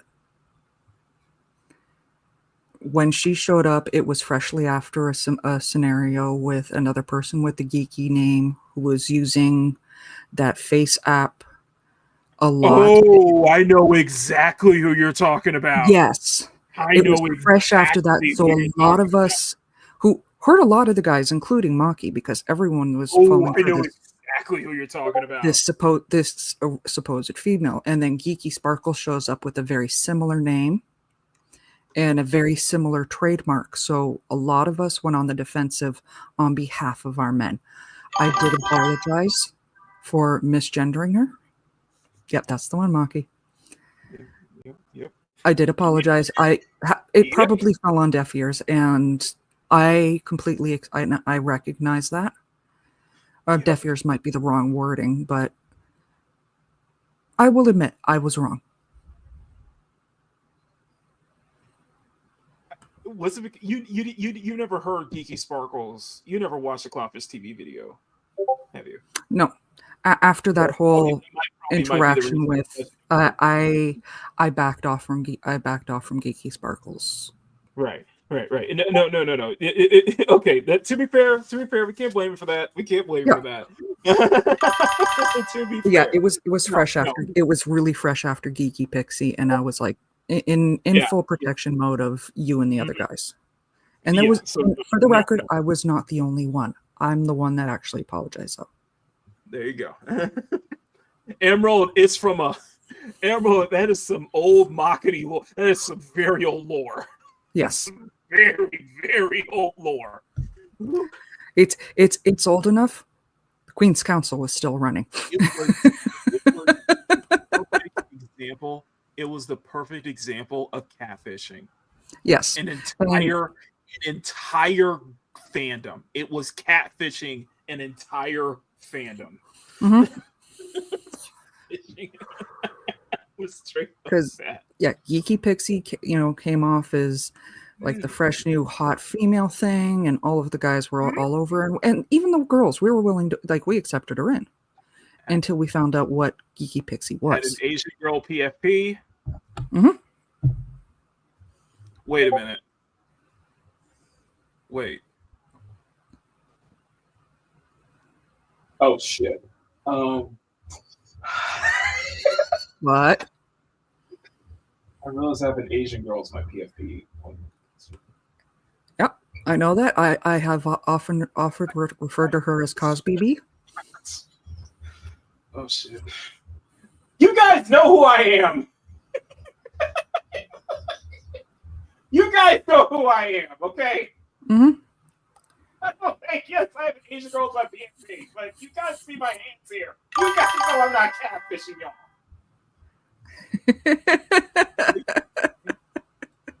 Maybe some people. It was that old thing where people used to thought I was because I used female characters as my PFP the whole time. Everybody thought I was a girl. It wasn't until I actually started streaming and showing my hand that I was like, oh, you're not a girl. Oh wait, Makini's not a girl. Wait, Makini is black. Exactly.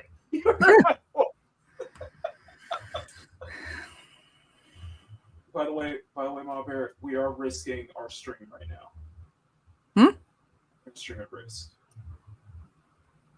Do you know why? Why?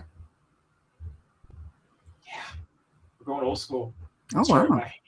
Like too spicy for Twitter. The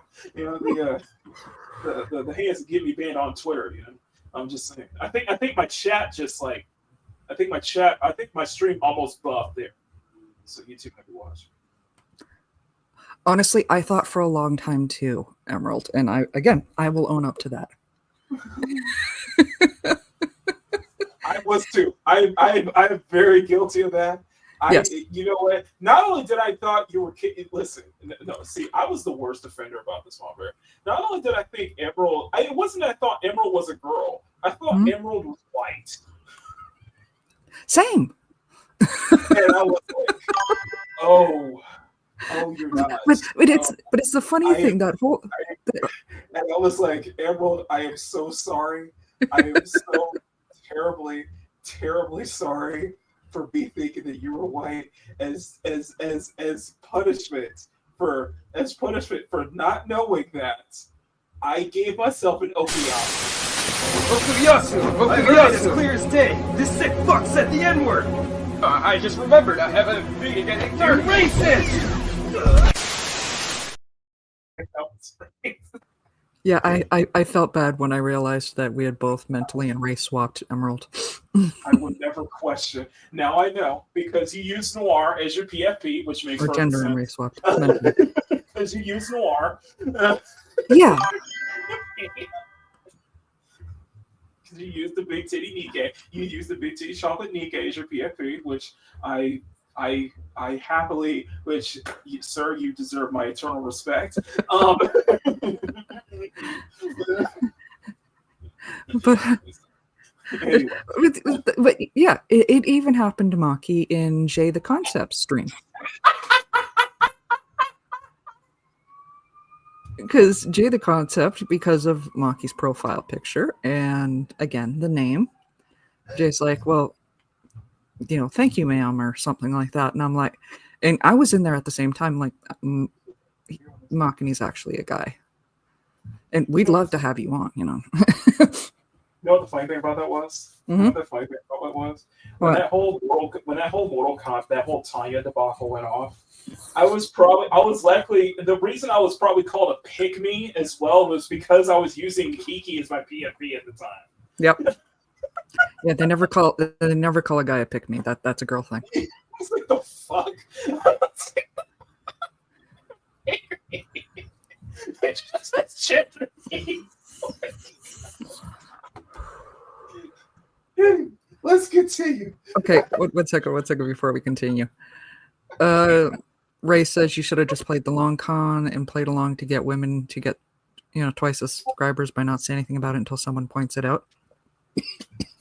Funny thing is, I should have streamed. Is that what you're saying, Ray? I should have streamed. I should just play the whole thing. I should just played the long game and just catfished everybody. no. Funny thing is, him and I actually have the opposite type of subscribers.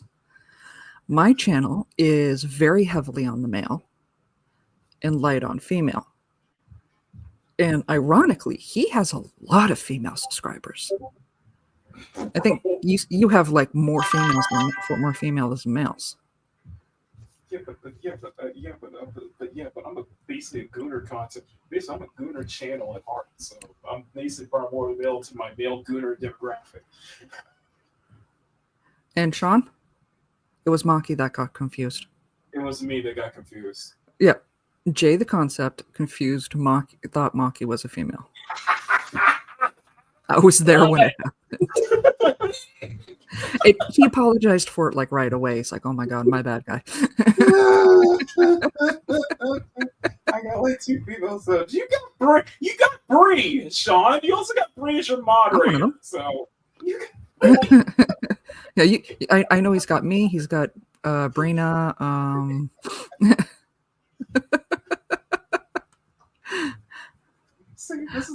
This is why anonymity is important. Okay, this is why we must fight for anonymity. Okay, this is why we all fight for anonymity. Okay. Sean's like, I got confused too. Yeah, no, it happens a lot with Maki for the same reason that it does with Emerald. It's the female profile picture with the ambiguous gender name. Listen, let's be honest here, okay? Let's be honest here. I have a reason for that. It's because that's always been my thing. I use sexy women as my PFP. I'm a womanizer. Let's be honest with you. Let's be honest here. I like using female characters as my PFP. Okay. Okay. And I am not a full player. I never complain about that. Okay, and I'm just going to do this. Oh, what? Show them your hands.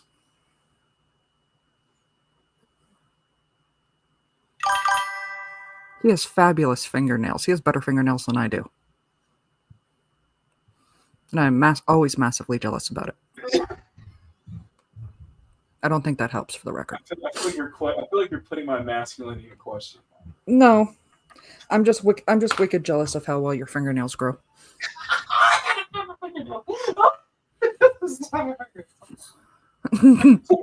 Thanks for reminding me. I need to put my fingernails later. Actually, Sky does that. Gets that done all the time. Manny and Patty's. I bet you Sean has lovely fingernails. By the way. Oh, probably. Oh yeah, absolutely.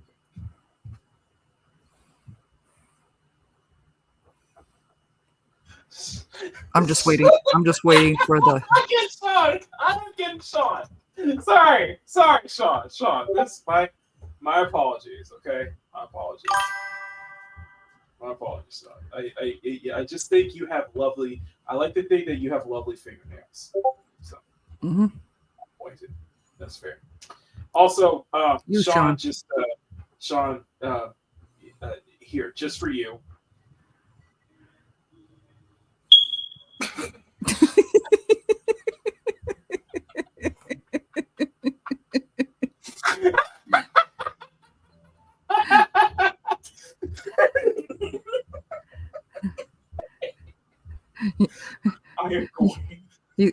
He says I cut my nails to the bone. He Okay. will never come back on this show ever again. He will Oh, never sure he come will. back on the show ever again because I will play that every single time. Honestly, if we ever get Dante back on, I want you to do that when he's on too. Oh my god, yes! Just want to hear his reaction. Mister, I'm not black enough for a smoke detector.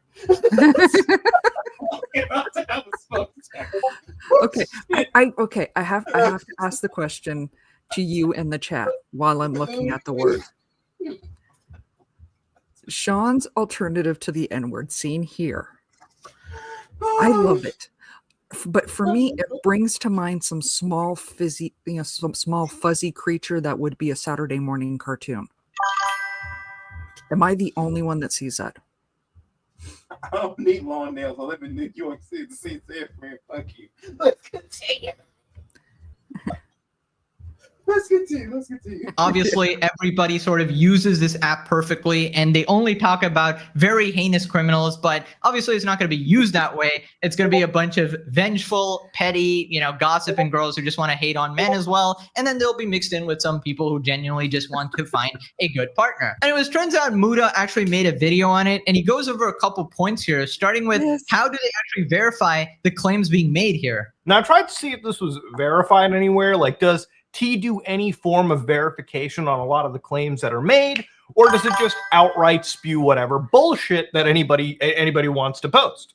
Now, I checked into T's terms of services, and they said that the contents are for informational purposes only. T Dating makes no warranty whatsoever that any of this information is accurate and does not pre-screen content uploaded by users or verify the statement of its users. Now, this is a big problem, okay? Now, dating is a very personal thing. That is a problem. Even I will admit that's kind of a problem. You probably should have verified. You probably should have a better verification system, especially what your users post too. Especially if it's personal information from men as well. I'm just saying. I mean, for the record, Wikipedia should have that same, disclaimer on it. Same disclaimer, and now they're in a legal fight with the UK over the new bill passing because it affects them directly. And sometimes breakups are tough. I've broken up with plenty of women and I'm on good terms with them, and I've had women cheat on me. I have had women ghost me. All right. I've had one relationship ghost me, one cheat on me.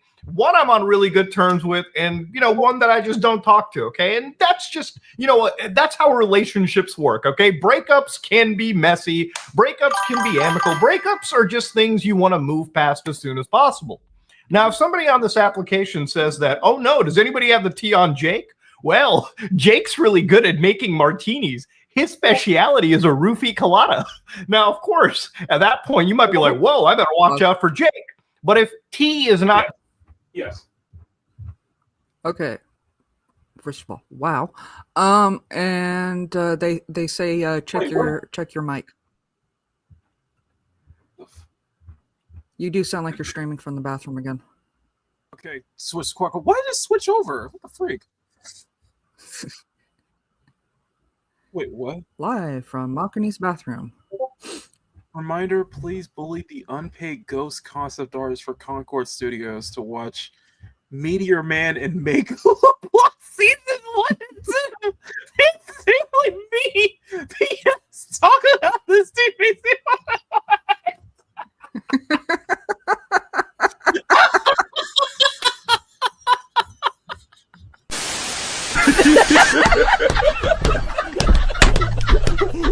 Yo, shout out to season, man. Shout out to season, man. Yo, I'm not the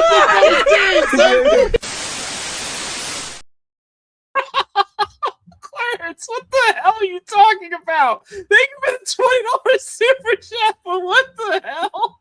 Yeah.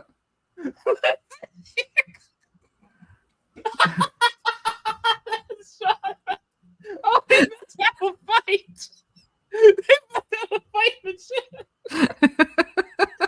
Listen. I still have okay. Off topic. So I still need to finish the bonk emoji. Yeah.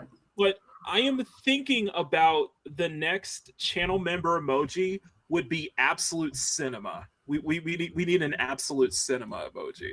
So would you guys like that to be our next chibi emoji? To the punk. And who would you like to see do an absolute cinema? Okay, what was he timed out or was he accidentally bounced? Who?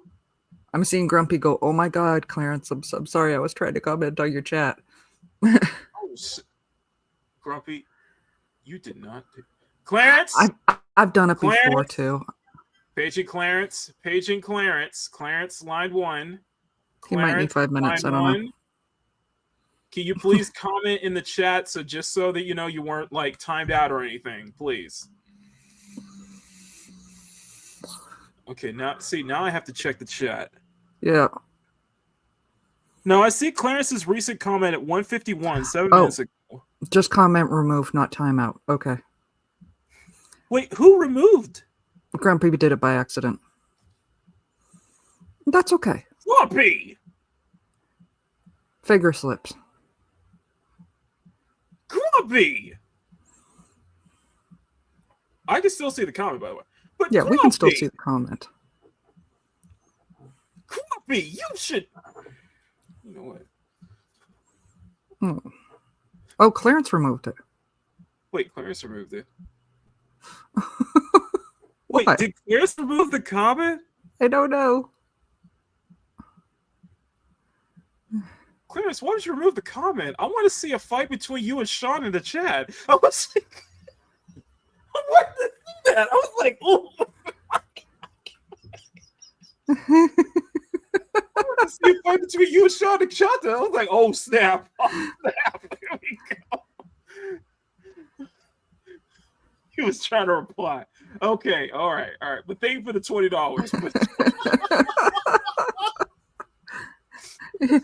Yeah, Clarence, you don't need to remove your comment for that kind of stuff. Watch me, your man, and make love block season 1 and 2. That was some shots fired. Oh my god. Okay. Let me see. Honestly, I will admit I have not seen it either. Stream here, man. Robert Townsend. Oh my god. Oh. Goodbye. Thanks for YouTube. Okay. Let's continue. Yep.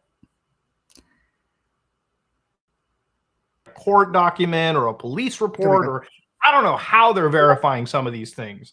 You can probably see that defamation, or sorry, in this case, libel, because it's written, would be a pretty serious issue. I mean, absolutely. We got plenty of legal issues rising up here, you know, defamation, slander, tons of problems actually here for the creators of this app as well, you know, just for enabling this whole thing. And according to their own TOS, right, they are basically completely hands off. And considering the guy made this app to protect women, he doesn't seem to give a single shit about protecting men. And I feel like you should have it both ways there, right? And it seems like you're just going to let people post misinformation, not do a single sort of check there. And I feel like the app. And this is where the point what I was saying earlier is that you got to weigh in on when you're doing, like, the intentions are good, but you have to weigh in on the risk. And there's going to be major risk regarding that, and this is one of those major risks, basically. Just saying. App is going to be shut down in the next few months. I don't know how the US actually works here, but this app would likely be banned in several other countries for just not complying with the protection policies, the data protection policies here. But anyways, turns out they have some cop-out terms that they've put out to try to avoid any responsibility, right? Literally reading that you must not use the information on the service to harass, threaten, or intimidate individuals. Context and intent matter, as we allow you to post and share if it is clear that something was shared in order to condemn or draw attention to bullying or harassment. And again, is it kind of getting into harassment territories when, you know, you have a whole network of gaggling people to like follow someone and like report if they've seen them with another woman? I mean, it's just a weird thing to do. I almost feel that if a male version of this app existed on the App Store, it would have been removed before I even got a chance to research it. But because it's because it's like the female version of it, it's suddenly like completely okay to talk about. It's trending and charting at #1. It's wild. I mean, it's obviously harassment both ways around. It doesn't matter if men are doing it to women or women are doing it to men. It's just not okay. Also, I just love their cop-out TOS there, guys. Don't actually use this to harass men, except your entire app is about harassing men. So how is that ever going to work? And I think it's really just sad to see the state of like animosity between the genders here. Like how many women just seemingly just hate men and vice versa. And I think this is just the consequences of social media in general just becoming more toxic. The amount of like TikTok videos I've seen of them like bashing the other gender is just absolutely crazy. And I think it's just like never a good thing to group everyone under one umbrella. Like if you ever had a bad experience, keep it to that person and maybe that community or whatever. But branding, 50% of the population like that, it's never going to end well. Then he talks about the absolutely freaky in-app purchases. And again, phone number lookup. Here's the name, married, age, address. So you can just pull up like the doxes on entire individuals. And again, this is not new. Obviously, if you're scared of an application like T, I'm gonna kind of like I'm just straight up pull it out for you. There are things you can buy in this application. For instance, you can get a monthly subscription service. You can get T Premium, T Pro, reverse image searches, and criminal record checks for $8 a pepperoni. You want a private background check? $20. Bro, you can order private investigators on this fucking application.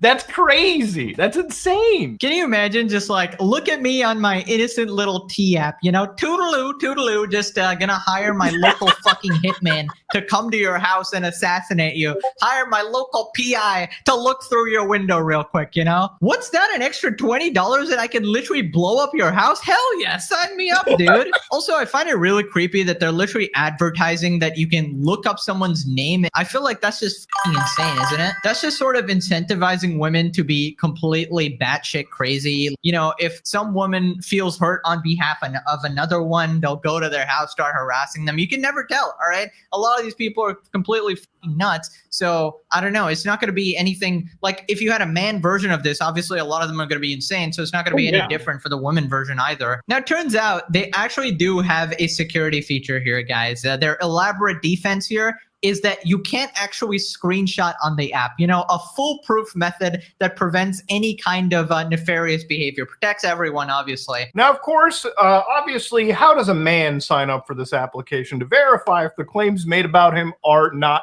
true?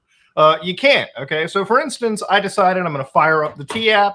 So I downloaded it, installed it on a cell phone. And the thing about this application is you can't actually record the screen or screenshot stuff, okay? So realistically, everything on T must stay on T.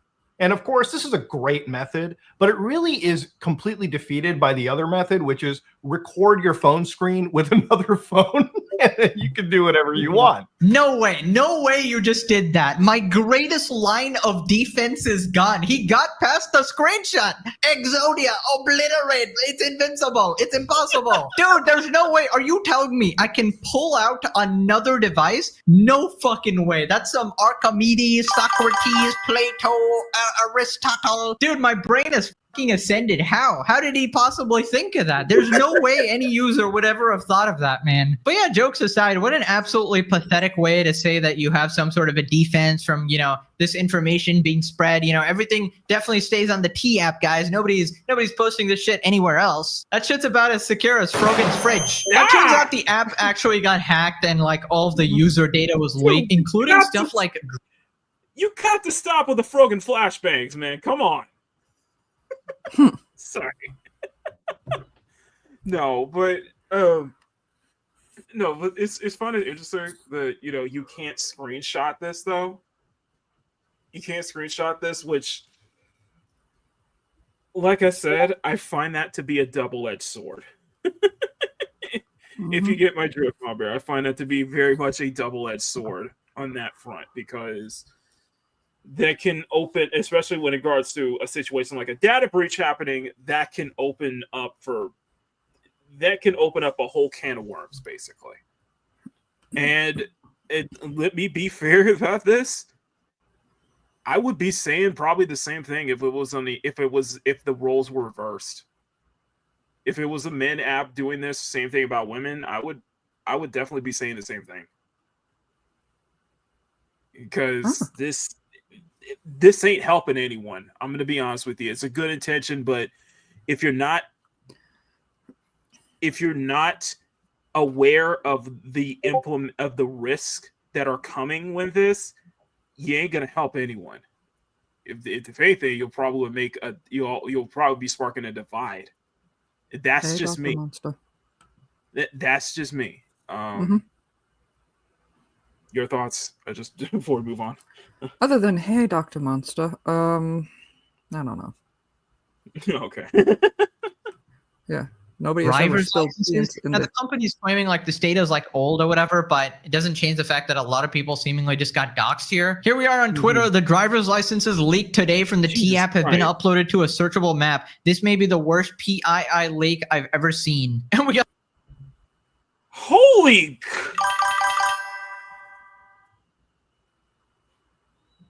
So you're real happy you didn't use that app, huh? I didn't even hear about it. You're happy I told you about this. I didn't tell you about this until now. I told you. But again, if it requires that kind of info, it's not from Mama.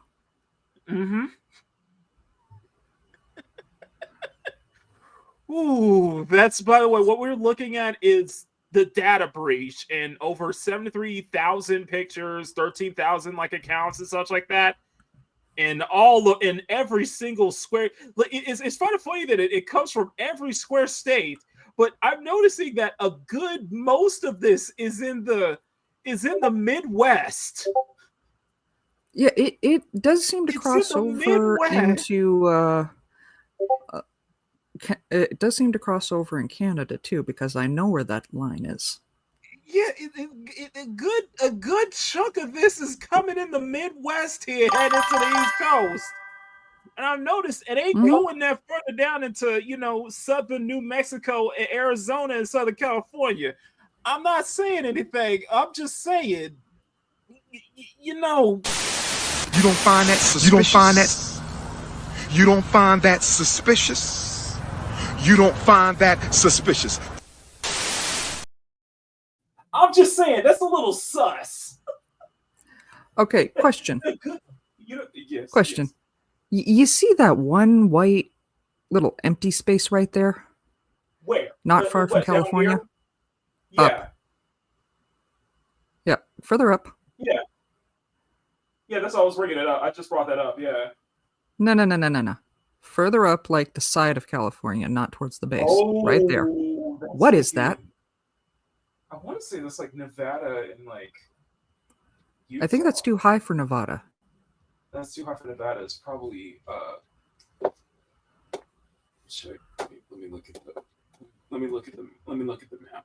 Because I'm pretty sure that's not that's not part of California. That's probably no. You're right. That is too high to be Nevada. Watch it be Alabama or something. And it's probably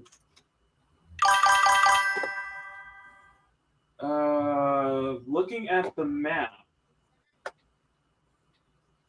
Sorry. So, because I find it fascinating that like one.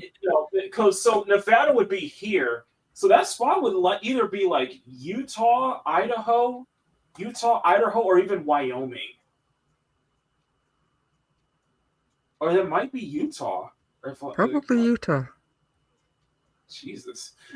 It's just that one circle that's jumping out at me. Why is that one area? I guess there are not many people using that app in that area. Yeah. I guess not many women using it. Many women from that part of Utah is using that app. Like if you had told me that was like Alabama or something where it's joked that they date their own family, that would have made sense.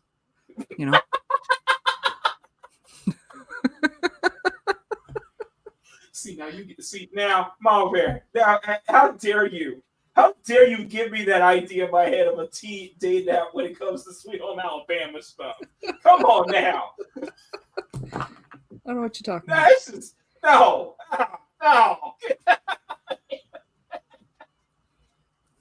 Bro, I'm just saying.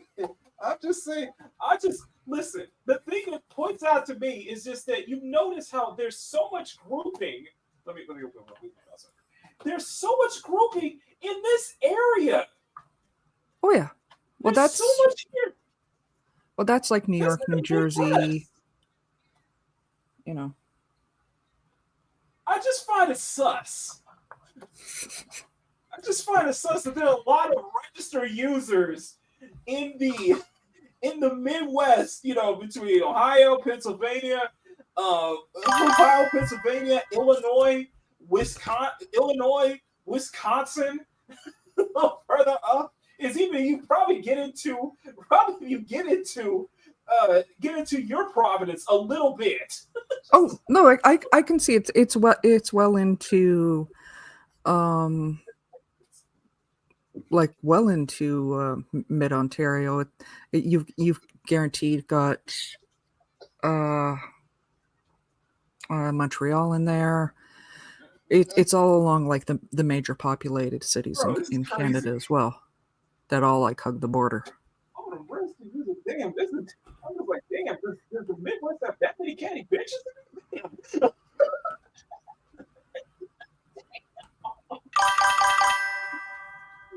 Why do we always ignore the flyable stage? A map with a bunch of markers here. Download app to humiliate men. Upload license ID since the Sears app requires identity verification. Vibe coded app gets hacked. Get exposed as the massive whale you are. That's crazy. Hacked in this case means public folders available to the entire internet with zero obfuscation or security. Right. So then he talks about the leaks. Because apparently the application got completely hacked by a few 4chaners, dude. Okay, never mind. Driver's licenses and face pics. I retract my statement in saying that 4chan had nothing to do with this. Okay, I was wrong. I apologize. Oh yeah, no, they were saying earlier in the chat that it was on 4chan. Here to show a bunch of these women's driver's licenses, which is a pretty massive privacy risk right over here. It is. I don't have to really say that for it to be obvious. The T-App uploads all user verification submissions to a public Firebase storage bucket with the prefix attachments. So they give a URL. Yes, if you send T-App your face and driver's license, they doxed you publicly. No authentication, no nothing. It's a public bucket. So yes, this user is in fact absolutely right, because this is not a hack. And for a lot of people that were looking into this, they had found that, yes, by putting in that URL, you absolutely could find attachment files. And users in this situation did go out of their way to write entire Python scripts to effectively scrape this page. And now there's like a torrent floating around. There's just an entire batch of images floating around of these women's faces, possibly their actual personally identifiable information. Right. Yeah, so basically, it's easily, so it sounds like it was easily, whatever network or whatever service they were using, it was likely easily breachable.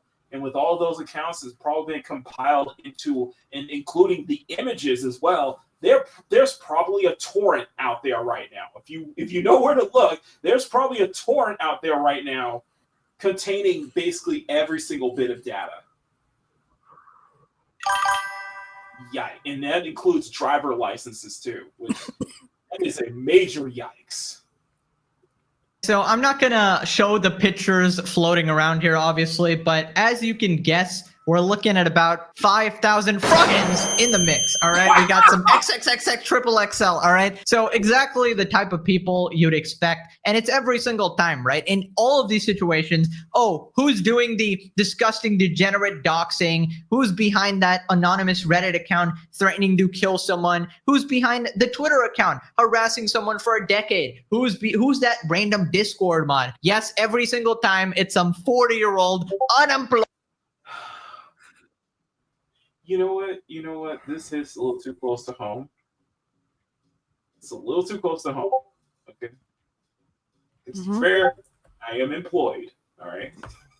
It's just troglodyte freak every single time. And even in this case, who are the people doxing men, harassing them? Some flippin' middle-aged losers. And is anybody actually surprised by this information? Absolutely not. It just seemingly lines up like the stars align in the universe, you know? Anyways, this next part, he talks about how this app would actually be illegal in the EU because of the data regulation policies there. And nobody really knows why it's allowed in America. It still seems pretty fucking illegal. I don't know, just allowing people to dox people left and right and just defame them on a regular basis, commit libel or whatever. But yeah, maybe it'll be taken down soon. We'll see. So there's just a lot of doxing here. This whole app is a. Go ahead.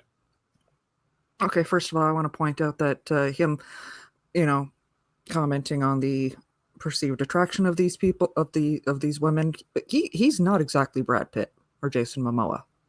I'm just going to put that out there. Okay, put that out there. That's fair. Just putting that out there. Those who live in glass houses should not throw stones. There was another point I was going to make, but I had to get that one out first. Fair point. What did he just say?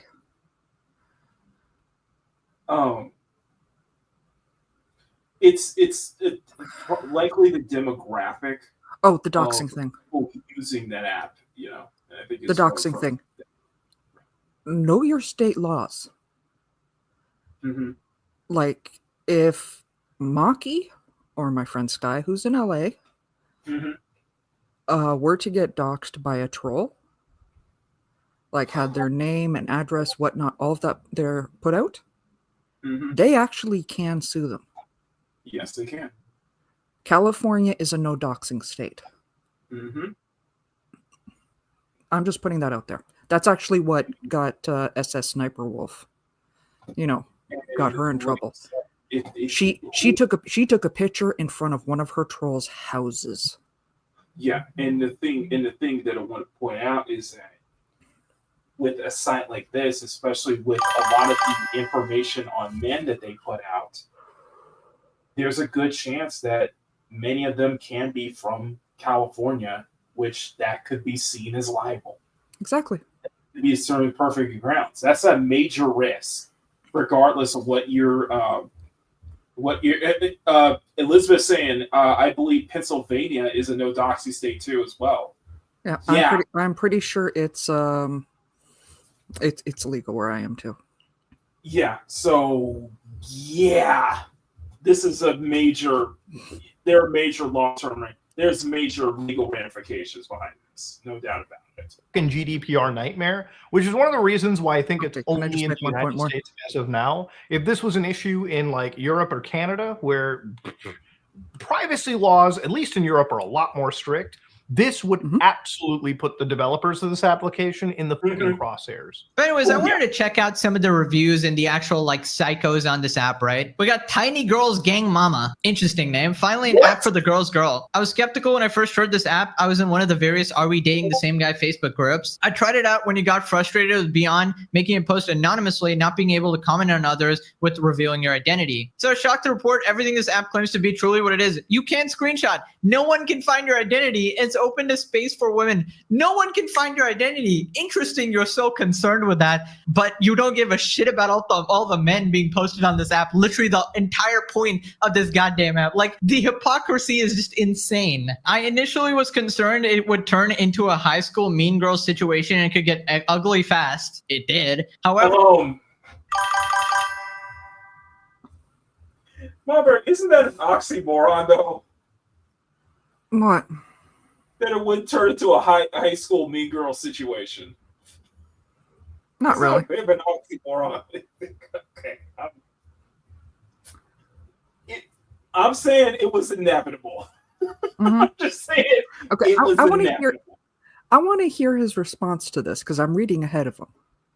Okay. I was happy to see women uplifting others and not character assassinating men out of jealousy or spite. How do you know this? You have no way to verify. Like, if a bunch of men are being slandered on the app, how do you know? You don't know these men personally, right? So how would you even know if it was slander or not? The only reason we can say that is because of the sheer amount of people on that app who are being talked about. It's likely that a lot of them are being slandered, and a bunch of people are also coming out with videos saying that, hey, that they're falsely talking about me.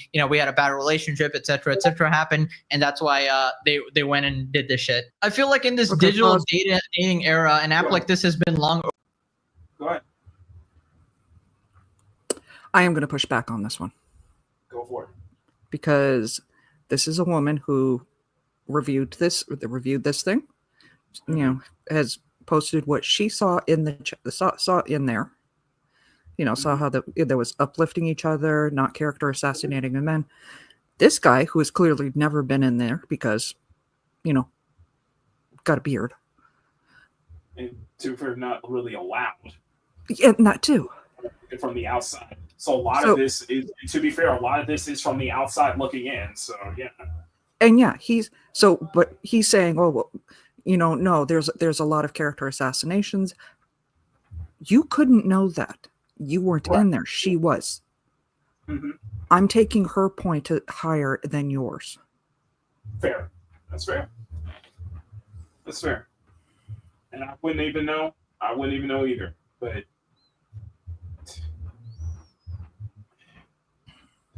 the way I can't. Okay. Let me provide a slight pushback. In that I agree with you. The only thing I will say is, for some guys like that, and especially with some guys, what they've experienced, what they've been seeing and stuff like that, you can't blame them for making that assumption completely. That's all I'm going to say. Yeah. Especially with everything that's going on now, you can't blame some guys out there for that assumption. So, and like what Clarence's statement, two statements can be true. Yes, two statements can be true. But I don't think it's an assumption on both sides. What she is saying is what she saw. Right, from within. So that's not an assumption. That is something she saw. Right. Versus he's assuming this is happening. Mm-hmm. There's the difference. Right. I agree 100%. And like I said, my only pushback was you can't blame him for thinking something like that, seeing what's in that. You can't even blame me for thinking that it's same assumption though.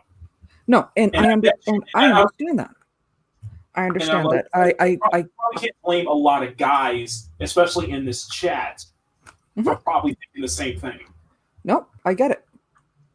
I know that would absolutely be the concern. Mm-hmm. But, and I'm going to put this out there, and yes, this is an assumption. Mm-hmm. I can't help but wonder if he was commented on in the chat, in that group. Knowing that site, anything is fucking awesome. Because he's coming at this. He's coming at this hot and emotional. Mm-hmm. That's totally fair. That is completely fair. That is completely fair. And a lot of this we'll see is just kind of a dunk on something like this. That's why I point out. I think that the intentions are great, but however, there is risk, and especially considering I'm not trying to make excuses, but considering the effect that we have seen this, the effect of social media, the effect that social media has on human beings over the past decade and a half, 2 decades since its existence, if not longer. I'm not trying to make this excuse. I'm just saying, considering the fact that you look at how much information, how much people put so much of themselves out there on social media, and how people on social media can also, it gives them that anonymity is a double-edged sword, because it can give people that strength. It can give people that thinking that they can say whatever the hell they want. This, that, or the third. Yeah. I mean, don't misunderstand. Like, I wouldn't be surprised if there was some that posted out of jealousy or spite. Oh yeah. I know a lot of women that would do that. Oh yeah. But again, I would rather take this. I would put this woman's comment in a higher than his. I recognize Sean said he's likely forming the opinion based on screenshots. Right. I would probably argue that it was from this woman's comment. It was clearly coming from somebody who is, I guess you could say, not the kind of women who would say something, who would go out of their way to do that. You know what I mean? You know, I like it. Like, that's what I'm saying. Sorry, I need to close my. Yep. Oh, there's a lot of websites that allow you to gossip about other people anonymously. There's probably two sides. There's probably two sides going on within that app. You know what I mean? Yeah. There's probably different sides, different cliques, different like factions going on in that app where you have one side that is more actually doing what the app is intended to do, where you have other sides, other groups within the app that are using that app as a way to get back at men, as a way to get back at personal days, as a way as a gossip column. Yeah. And you know what? And I'm going to be honest with you, with everything that's going on with the censorship and stuff like that, and I'm totally against. I will never be. And this is why I said that I think the intentions are good, but there's a heavy risk when you make an app like this, when you make a social media space like this. There is a heavy risk behind it. And you know what? Mm-hmm. You know what? I will fight for anyone to have that freedom to make an app like this. Okay. I will. You have the freedom to make that app like this, but understand you are going to be treading on thin waters. You got to make sure that you aren't. You cross your T's and dot your I's, because absolutely when you have a situation, you have to be prepared for a situation such as a security breach, where if your anonymity and you're requiring an you're requiring an ID verification just to sign in. You're requiring a driver's license. Understand that data will be stored somewhere, and if a data breach happens, a lot of that data will be revealed to the rest of the world. Yep. Like I said, the road to hell is paved with good intentions. Okay, before you start back up. Go ahead. Sean says, just so you know, Dan and I are not reporting on this. We need something funny after the last stream, huh? Yeah, I couldn't make it through that stream, Sean. I'm sorry. My stomach would not let me make it through that stream. I couldn't do it. I tried, man. Elizabeth made a point there that yes, same here. You have to make it safe and secure for everyone, or you may open yourself to a major liability if not. Yep. So that's the point I'm trying to say here. I think in both cases, I think both cases everyone is correct, and everybody I completely get where everyone is coming from, but from where my point is, where I'm standing from is that. And the reason why I thought this was interesting to point out is because seeing stuff like this, seeing the intentions of stuff, seeing intentions like this, you have to weigh the risk. You have to weigh a major risk when you're putting your stuff, especially it's not, social media is not a safe place. Let's be honest. Social media is not a safe place. And when you're doing something of this scale, there's a lot of risk behind it. Okay, but this is also why they have on their site that this is for information only, blah, blah, blah. That is their legal... Right. Like, they're saying that this is not fact-checked, this is... That's why they have it, because Clarence says you have an app like this, but if a woman goes on a smear campaign on a guy and he sues you for defamation, proves the woman's lying, you are screwed. That's why you have those disclaimers in there.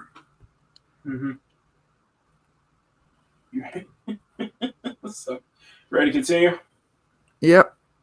All right. overdue. Women have used it as a safety tool, not a gossip platform. Are you a paid reviewer? What the heck is this? Kudos to the strong, brave women. So strong and brave to gossip about men. There's nothing more strong and independent and feminist than spending all your time gossiping about other men. Creating the safe space. It's just a safe space for everybody but men, of course. We got Shy Nikki, the streets is talking. That emoji. Okay, so boom, I tried the T app. Love the idea of it. It's basically Yelp for exes. You get to see what the person you're thinking about matching with.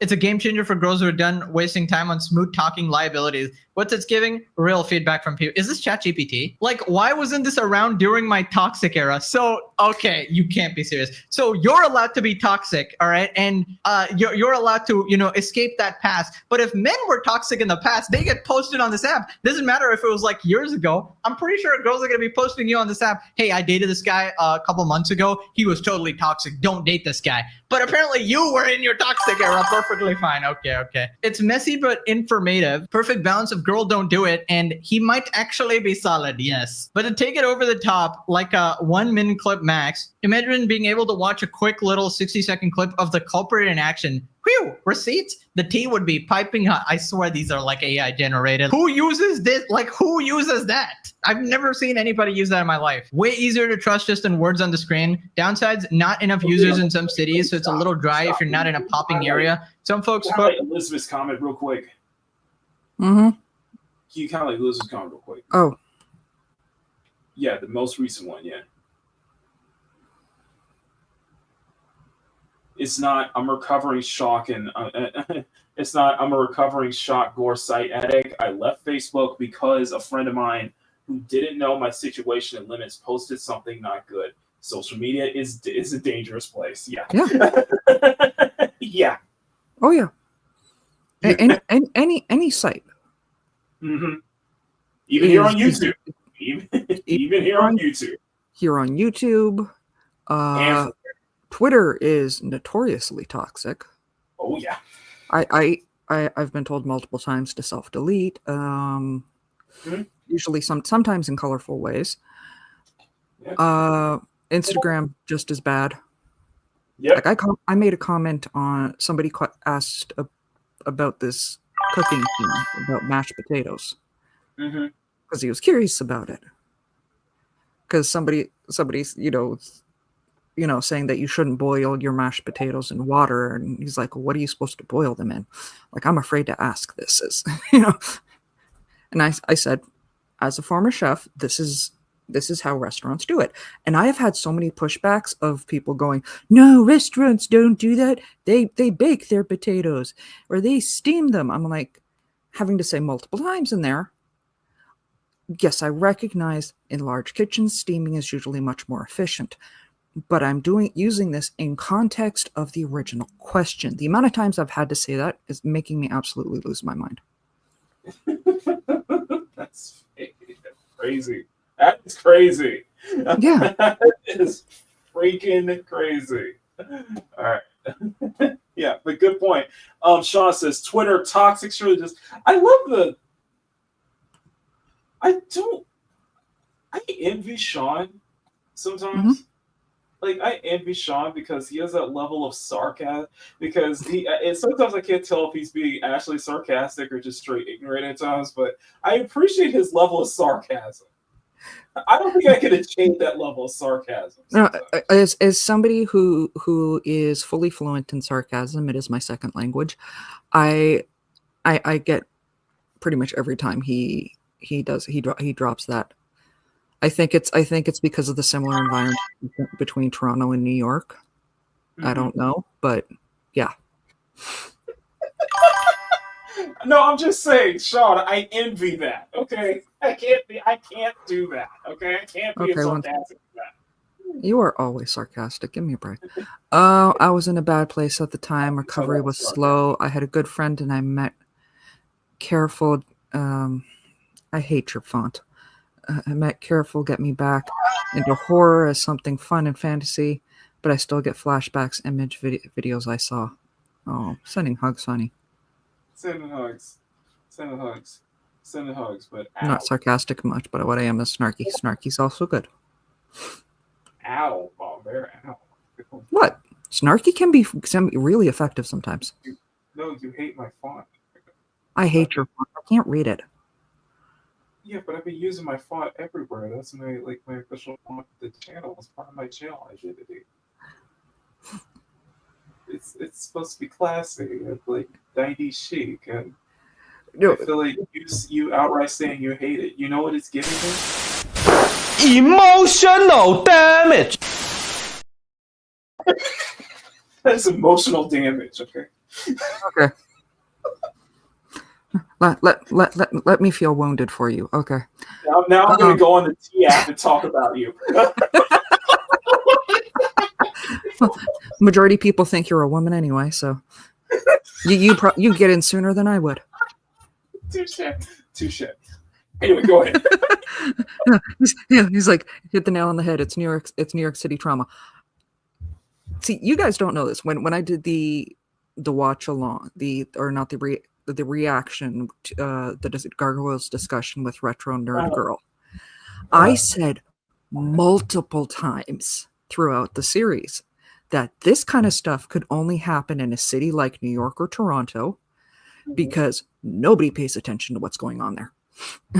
Like literally in one episode, they have a guy in full night gear walking through the city of New York, walking through downtown New York, and nobody's batting an eyelash. And I'm like, I could see this actually happening.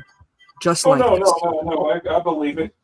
I would only push back that it wouldn't be. I like that you push back. Only pushback to that would be you would only think that would be only in places like New York and Toronto. I would disagree. No, I'm saying a big city like New York, Toronto. That's what I'm saying. I'll give you Chicago. I'm not as familiar with the California cities. Which one would be bigger? LA again, probably nobody would phase. They would think it's somebody off of a movie set. You know, which again, why it would work in Toronto, Vancouver as well, or a Renaissance fair. But they couldn't have set gargoyles in like say middle America or a small town because they see everything. Pretty much. I mean, you're not wrong. I mean, I'm not you are not wrong. This summer, I've been in this building 10 years. I can tell you the name of maybe three, maybe four of my neighbors in this entire building. I can tell you the names of pretty much all of the dogs on my floor, but yeah, I don't need to know my neighbors.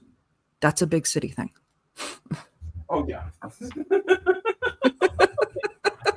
Yeah, the cities are very desensitizing. Yeah, and I am totally not changing topics because I find this guy irritating. I apologize for not wanting to watch Asmongold. Okay, because we does get to the Asmongold part, but let's just continue. Let's continue. Mm-hmm.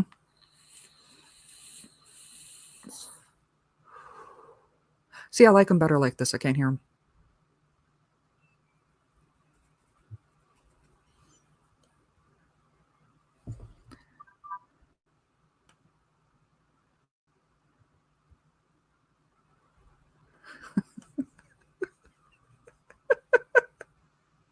Oh, sorry. You're gonna want to do something bad to them, and usually you have no opportunity to do that. This is like the perfect platform to do it, I guess. Reducing a human being to a review or rating dehumanizes them. That's true. A lot of people can be bad at one life, but they can improve as well. You know, they might be learning something from the relationship, etc., etc. You know what I think this is? This is just TikTok. Like TikTok, like women have been doing this shit on TikTok for a long time. I feel like this is just. I would argue not only TikTok, but Twitter and pretty much every other social media. Oh yeah. Just saying. It's the keyboard cojones phenomenon. Keyboard warriors, basically. No, no. Hear me out. Keyboard cojones, because people will say things on TikTok, on Twitter, YouTube, Insta, Facebook, whatever you want to call, that they would not have the balls to say to somebody right to their face. Exactly.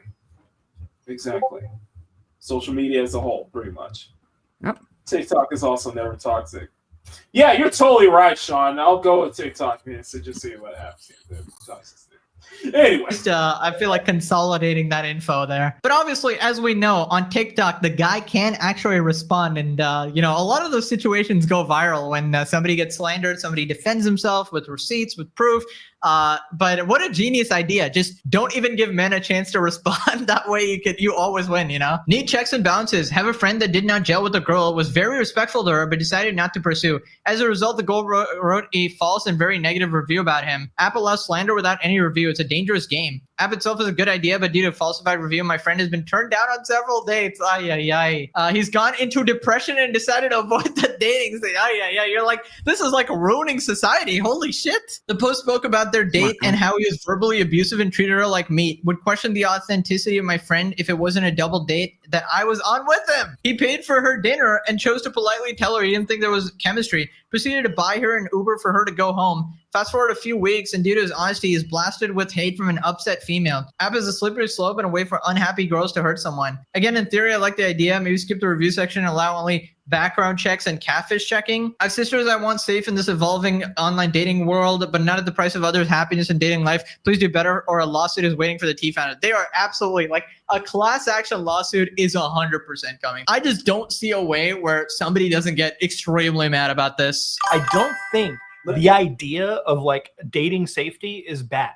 You know, there's a lot of fraud that happens. You know, don't forget that a lady literally fell for a bunch of AI generated Brad Pitt images and ended up siphoning the shit out of her money because she thought Brad. Wait, what?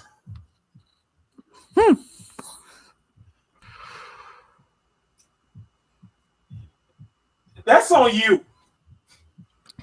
I can't tell you. I can't say anything. That's on you. That's on you.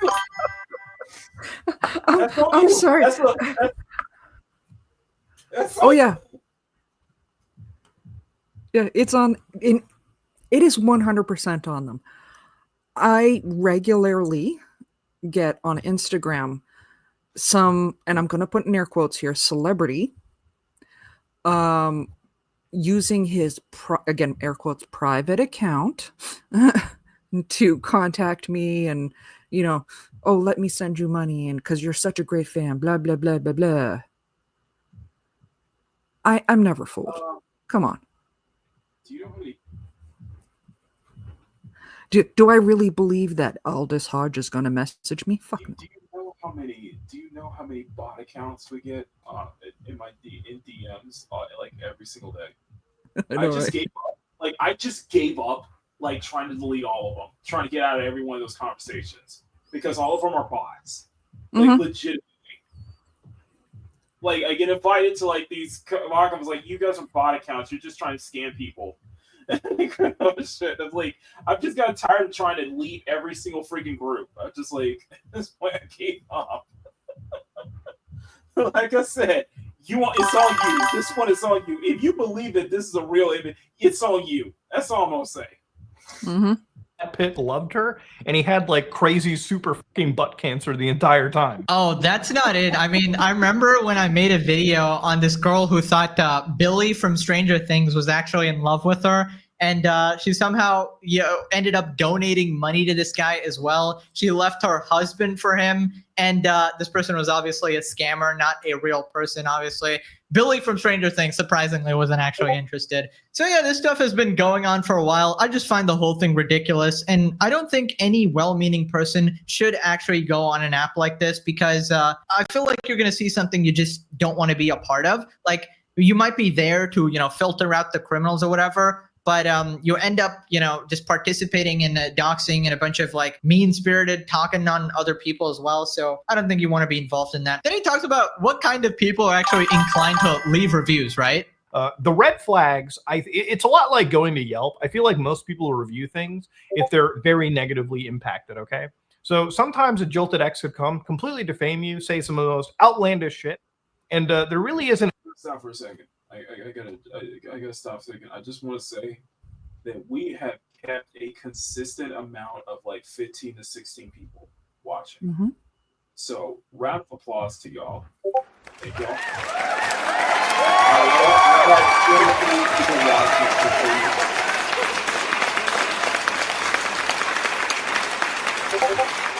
Not kidding.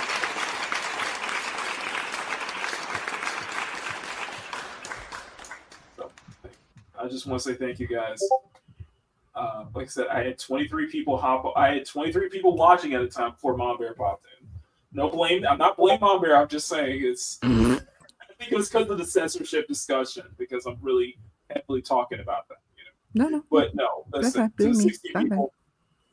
To the 60 people, thank you guys so much. Please, if you guys can, just do me a little favor. Hey, if you're enjoying this program, please smack that like button and make a jiggle. And smack that subscribe button if you want to see more art content from Makini. Thank you so much, and hope you enjoy the show. Later. Smack that like button, make a jiggle. Smack the subscribe button, make a jiggle. How much you bet? If you want to bet, I'm probably in one of those reviews on that app. You might be. Smack that like button, make a jiggle. See, what I found absolutely fascinating is you mentioned my name, and we dropped down 4 viewers. What the hell? So just hide your name then from now on? I don't know. What it is? It just used to be like a razor now. How's it used to be like raising audiences? What the freak? I just lost a subscriber. What the freak? Mario, what the hell? What the hell? I've been here for 5 years. If you guys aren't comfortable with the idea of me, I've been here for 5 years. Get over it. Exactly. Now, listen, this is not lost 2 subscribers. I was actually at 3,400 subs, but I was actually at 400 subs, and then I lost 1, and then I guess you showing up lost it. Okay. Hold on. I gotta check this real quick. I got this real quick. No, please do not. Don't tell me. No, sorry. Chiba Reviews posted another video, and I am very much. I think he's talking. I think what it is, he's just talking about the U.S. United States passing that. I think what he is, he's just talking about United States passing, trying to pass that U.S. Congress trying to pass that bill. Mm-hmm. Everybody's talking about, okay, so yeah, everybody is talking about the U.S. wanting to do the UK safety bill that we brought up earlier. Yeah, I mentioned before, United States wants to do the same, and I just saw a video from both V and Chiba Reviews. They're all, so I think I'm going to have more stuff to talk about tomorrow morning in regards to this United Safety bill. Yeah, how does censorship get even worse? Yeah, so this is going to be interesting. So I'm going to put a link. Sorry about that. I'm going to put a link to Chiba Reviews' video because now everybody's talking about the U.S. wanting to do the same thing. Listen, we'll stop. We'll I need to put a stop anyway because I need to get some food and just get ready for my stream tonight because I'm going to be doing another Peak Gaming stream. So Yeah, it seems like your camera just decided it was going to quit halfway through. I thought this video was interesting, but I got something for you. What's that? I got something. That's not a black screen. Good job. So I was saying, his camera decided to quit. That looks awesome. It is going to be, if you guys want to rate it on a scale of 1 to 10, that is supposed to be Kiki's new design. Nice. July 24th was Kiki's birthday. So I did not wish her a happy birthday, but I thought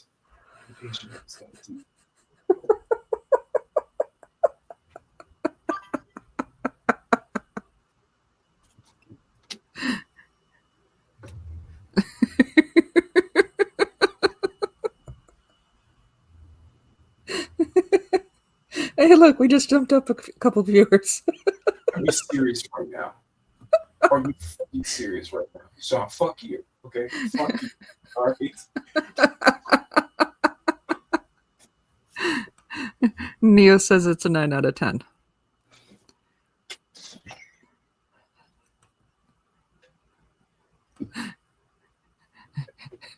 You got a beard, man. Hey, Cossack. Been love you a long time, Sean.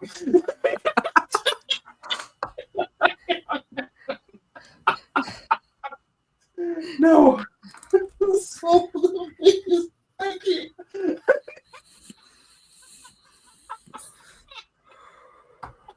Ooh, my work doodles. I hate you so much.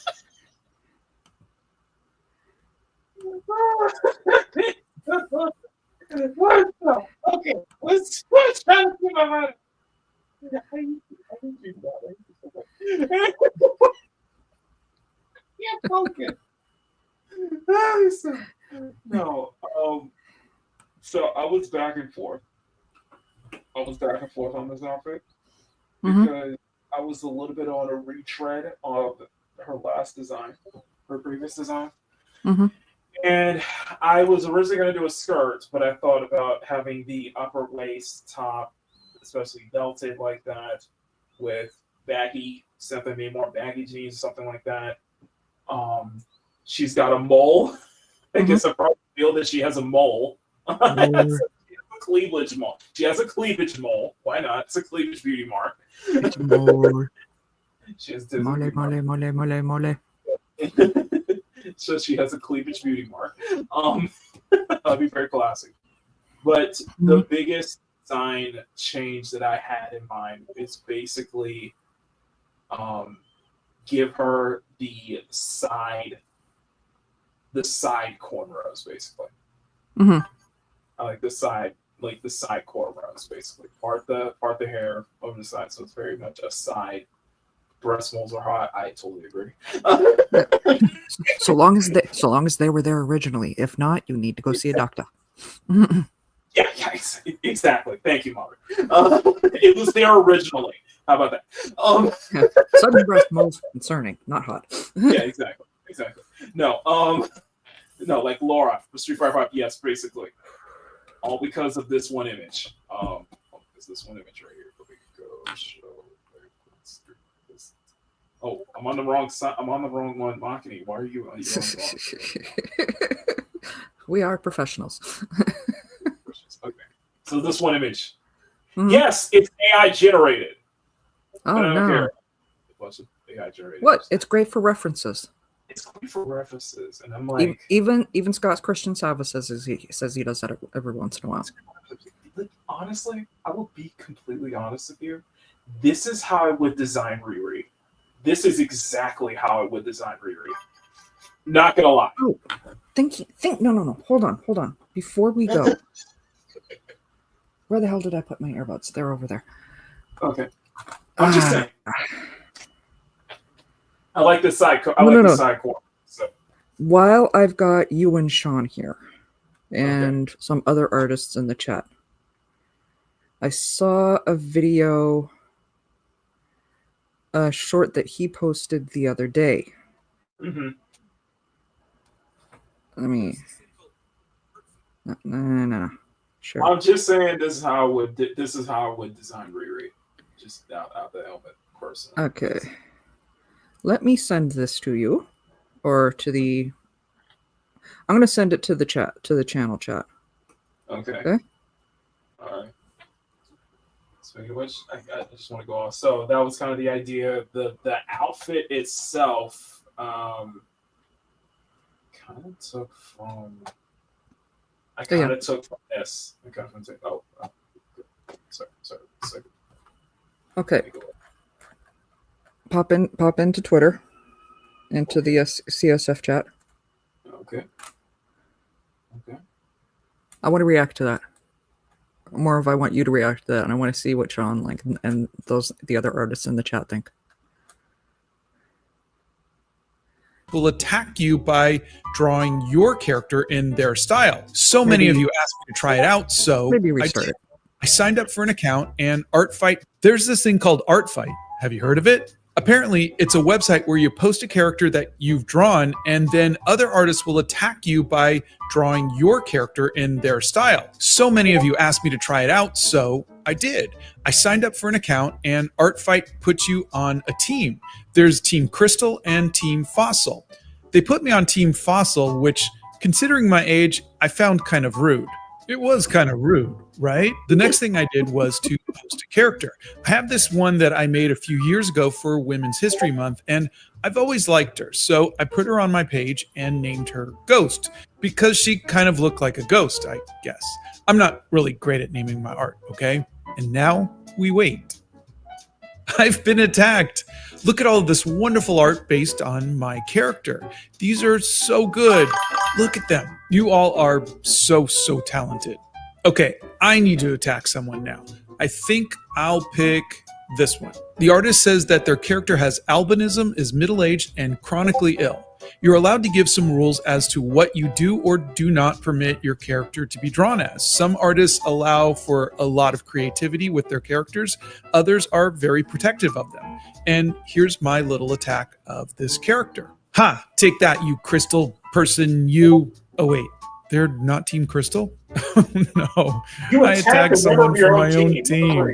I'm literally the worst teammate ever. I'm so sorry, Team Fossil. I'll try again. Don't give up on me, please. This is a Team Crystal character. I'm sure of it. Let me double check.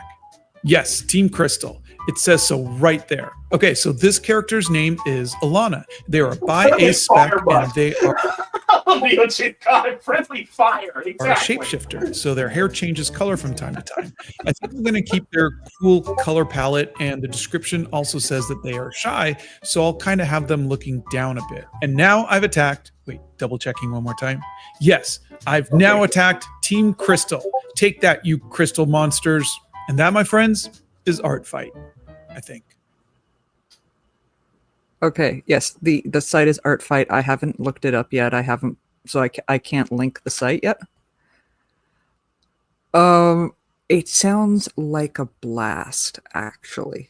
It does sound like a blast. And I was reading the comments, and their friendly fire is actually okay. It just counts for less points.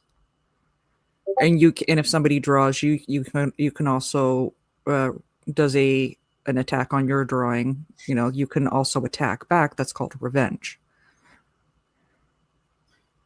Speaking of which, speaking of attack, I want to address this super chat. The only King of the Monsters, 1954. Hello. Quick question. Someone came to you asking an illustrated comic story panel. Would you be interested in that?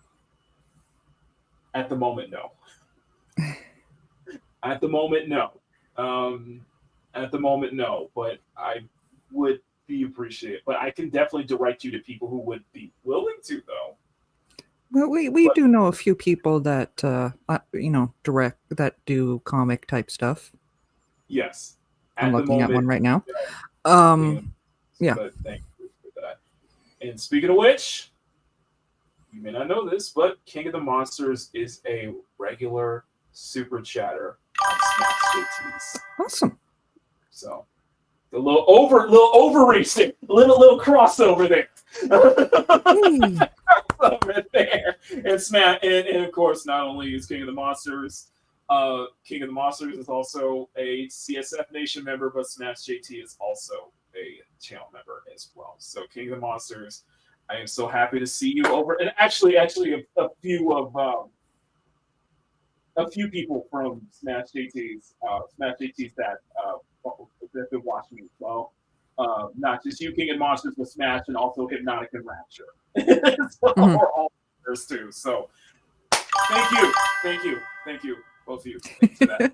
Okay, Grumpy, can you drop it in the chat for us? Drop it in the chat, please. Thank you, both of y'all, for the super chat. I am feeling generous, so I will give you guys a big sister.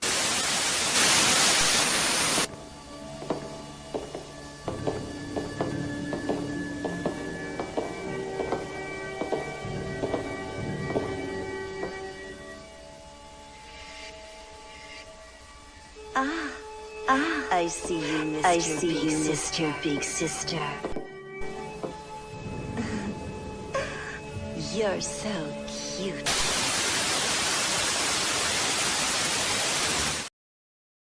I will leave that of which you will, Margaret. Thank you for sharing that with me. Thank you for sharing that with me.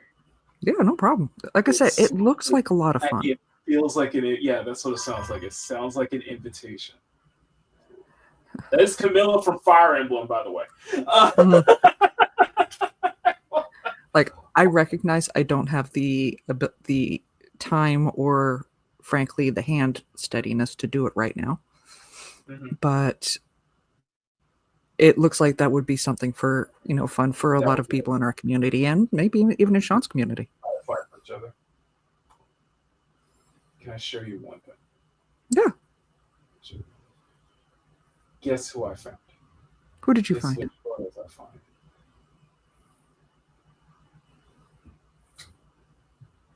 Oh my God.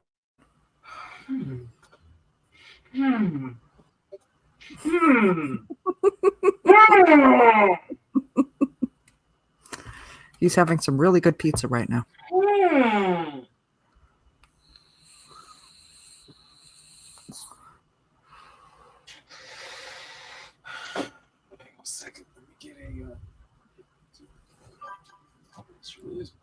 She really is Mulberry. So, hang on a second. Let me play. What? Oh my God! Graham's ending was the true ending of that game. Okay, and Yes, I it will not was. hear otherwise. Graham's ending is the true ending of that game. I will not hear otherwise. I will not hear any dissenting opinions from that. Okay. Yes, I put this under photos for drawing reference. Shut up. I have spoken. Okay. I look forward to season 2. I look forward to season 2. I'm just saying. Sus radar just went off. You know what? That has to be. I gotta admit. I gotta say. Play through that game was probably one of the funnest experiences we've had on the show, like this year long. Team not Grant for life. Yes. Says the number one Ming Ming simp. By the way, okay, I think number one Ming Ming simp. That makes perfect sense. I got to tap out all of y'all, by the way, because we know exactly who was big into who. As we played through that whole damn game. Hold on. Yeah, we weren't for the crazy stalker girl, for the record. That was the best part. Nobody was. Actually, I think Sean was. No. Sean liked the stalker girl. Elizabeth, what we're talking about is 6 Hearts Under One Roof. 5 Hearts Under One Roof. It was. We played it on Steam. We initially I saw so we played it on Steam because I watched I remember watching As Heels versus Babyface play it, and it looked like something that I would be very much into. And we 100% of that game through multiple streams. We went through every single quest line. We went through every single role, and there were so many like WTF moments going on that like I can't believe it's like this is Korean stuff right here. No wonder the East is dominating because this shit is interesting. So we play. I'll have to direct. I'm probably need to put links to like directly exactly which streams that we did on Makini Live where we played that entire game. But it was so much fun because the entire chat was involved, and we even had fights in the chat on who to go for. And we, like I said, we played 100%, went through every single ending, and it was just absolute chaos. And then only to find that. Only to find that, well, one, they have a Discord, but only to now find that earlier this year they've already announced production for season 2. Which kind of makes all of the endings kind of suck, you know? I know, right? I will be there front and center. We will be there front and center. I want to see how this is going to play out for season 2. Anyway. Unless this is going to be a whole new team. Oh my god! Like a new guy and a whole new girl. I still want to see 5 hearts under one New York roof. Come on. See the U.S. version of that. I want the U.S. version. I agree.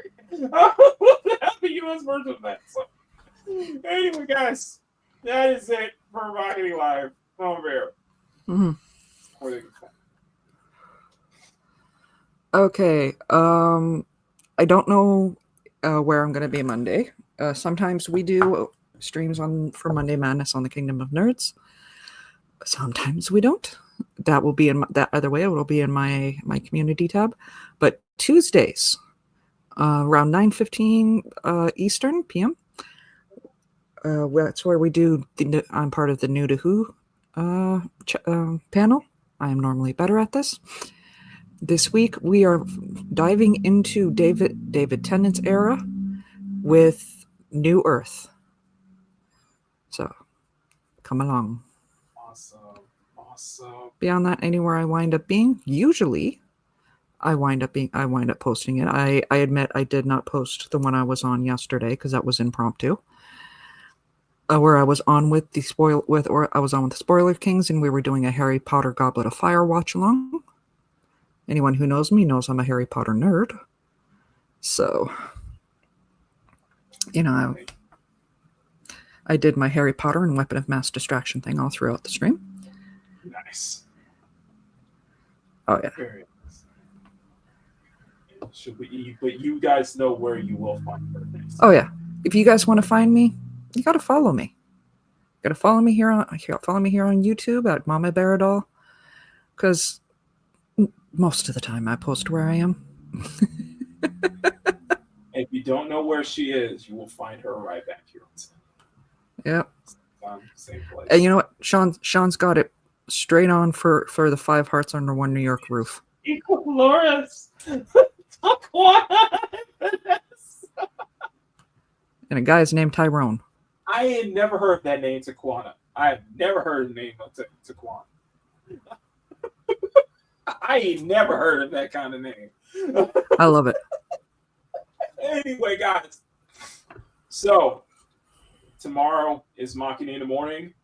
The subject will be Kiki's redraw. There'll be Kiki's new design. There'll be Kiki's new look. So we will be bringing this to digital, and we'll be going over the U.S. The United States now wanting to play part in this censorship race because they think they want to, because protecting the kids is just a cover up for more power and more authority, basically. And I am very much 100% against that. Listen, I can't thank every one of you guys, not just for coming out to these streams, because this is a very important topic for me to discuss, and something very important that everybody needs to get the word out, and people, and I dedicated myself to covering this. I have dedicated myself to covering every single update on this, because this is going to come after everyone. Everybody is going to be affected by this. So thank you to everybody who has showed up for these streams. Thank you to everyone who came out for the work doodles stuff. Like, I've noticed that some of my work doodles recently have been getting to at least 1,000, 1 to 1.5K views. You guys are freaking amazing. Mega thank you guys. Thank you guys to all of the subscribers. And of course, in the words of the great Jellywig, dangerous. Let's up those numbers! That's not good. Let's up those numbers, okay? Let's up those numbers this week. Let's get to 3,400, which that will mean I will be 600 away from the illustrious 4K by 3,400 away from our goal of 6K before the end of the year. And I guarantee I will not be stopping. And I will be back to doing digital art again this week. Okay? I've been away for too long. Thank you guys so much. Smack that like button, make it jiggle. Smack that subscribe button and make it jiggle. You guys are freaking amazing. Thank you to all of my channel members. Join the CSF Nation for as low as $1 month if you want access to exclusive art drops that I do every 2 months for my channel members, plus new channel member emojis. You guys have been absolutely amazing. Follow me on Newgrounds, Twitter, Etsy shop, all links in the description.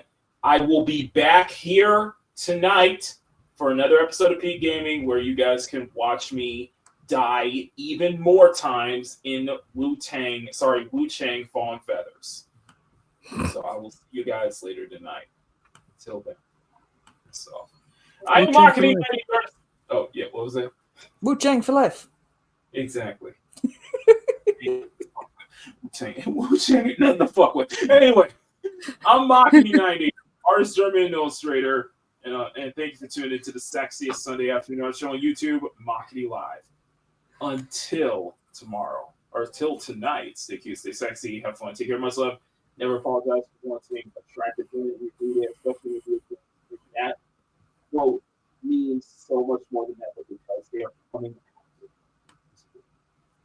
Stay resilient, everyone. Go ahead. Your mic did it again.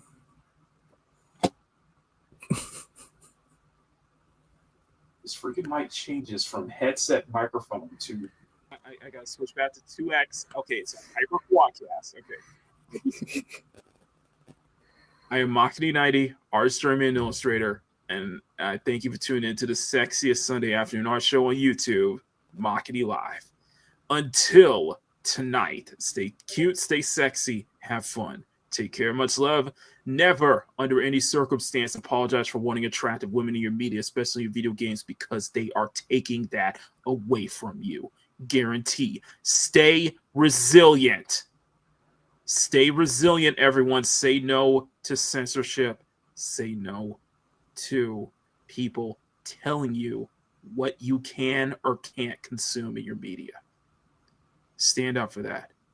And above all else, never stop drawing. Have a great rest of your Sunday, guys. I will see you guys tonight on Peak Gaming. Until then, I love y'all.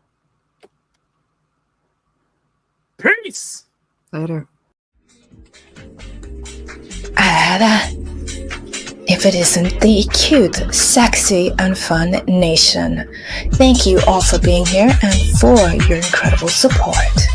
If you want to see your name on the screen, join the cute, sexy, and fun nation for as little as $1 a month. You get access to exclusive art drops and monthly drops every 2 months for his channel members. On top of that, you get exclusive new emojis every 2 months as well. Makini really appreciates all of the incredible support, past and present, and we'd like to thank you as well. CSF Nation for life. Arigatou gozaimasu.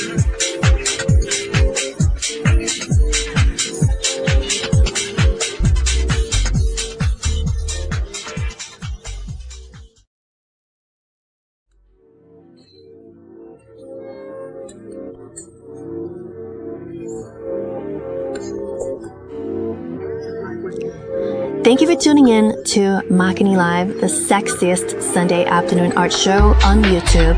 Remember to smack that like button and make it jiggle. Share the show out to everyone you know. Become a channel member for as low as $1 a month. You want to get access to some exclusive art goodies that Makini drops every 2 months for his channel members. And subscribe if you want to see more art content from Makini. Thank you all for watching. We will see you next time here on Makini Live.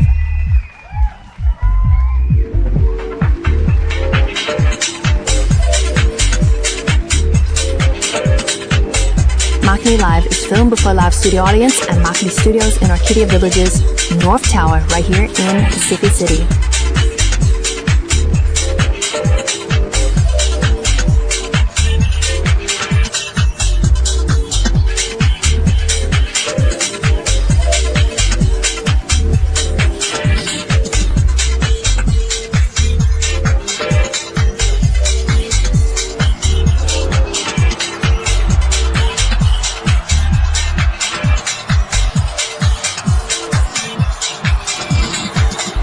would love to see you in the audience on our next Makini Live show. So for free tickets, visit youtube.com/Makini90 or call 765-9077 toll free. When one pass that up. For written transcripts, send $5 to Lucky Mako Transcripts at P.O. Box 425, Palmetto Valley, CSF Nation.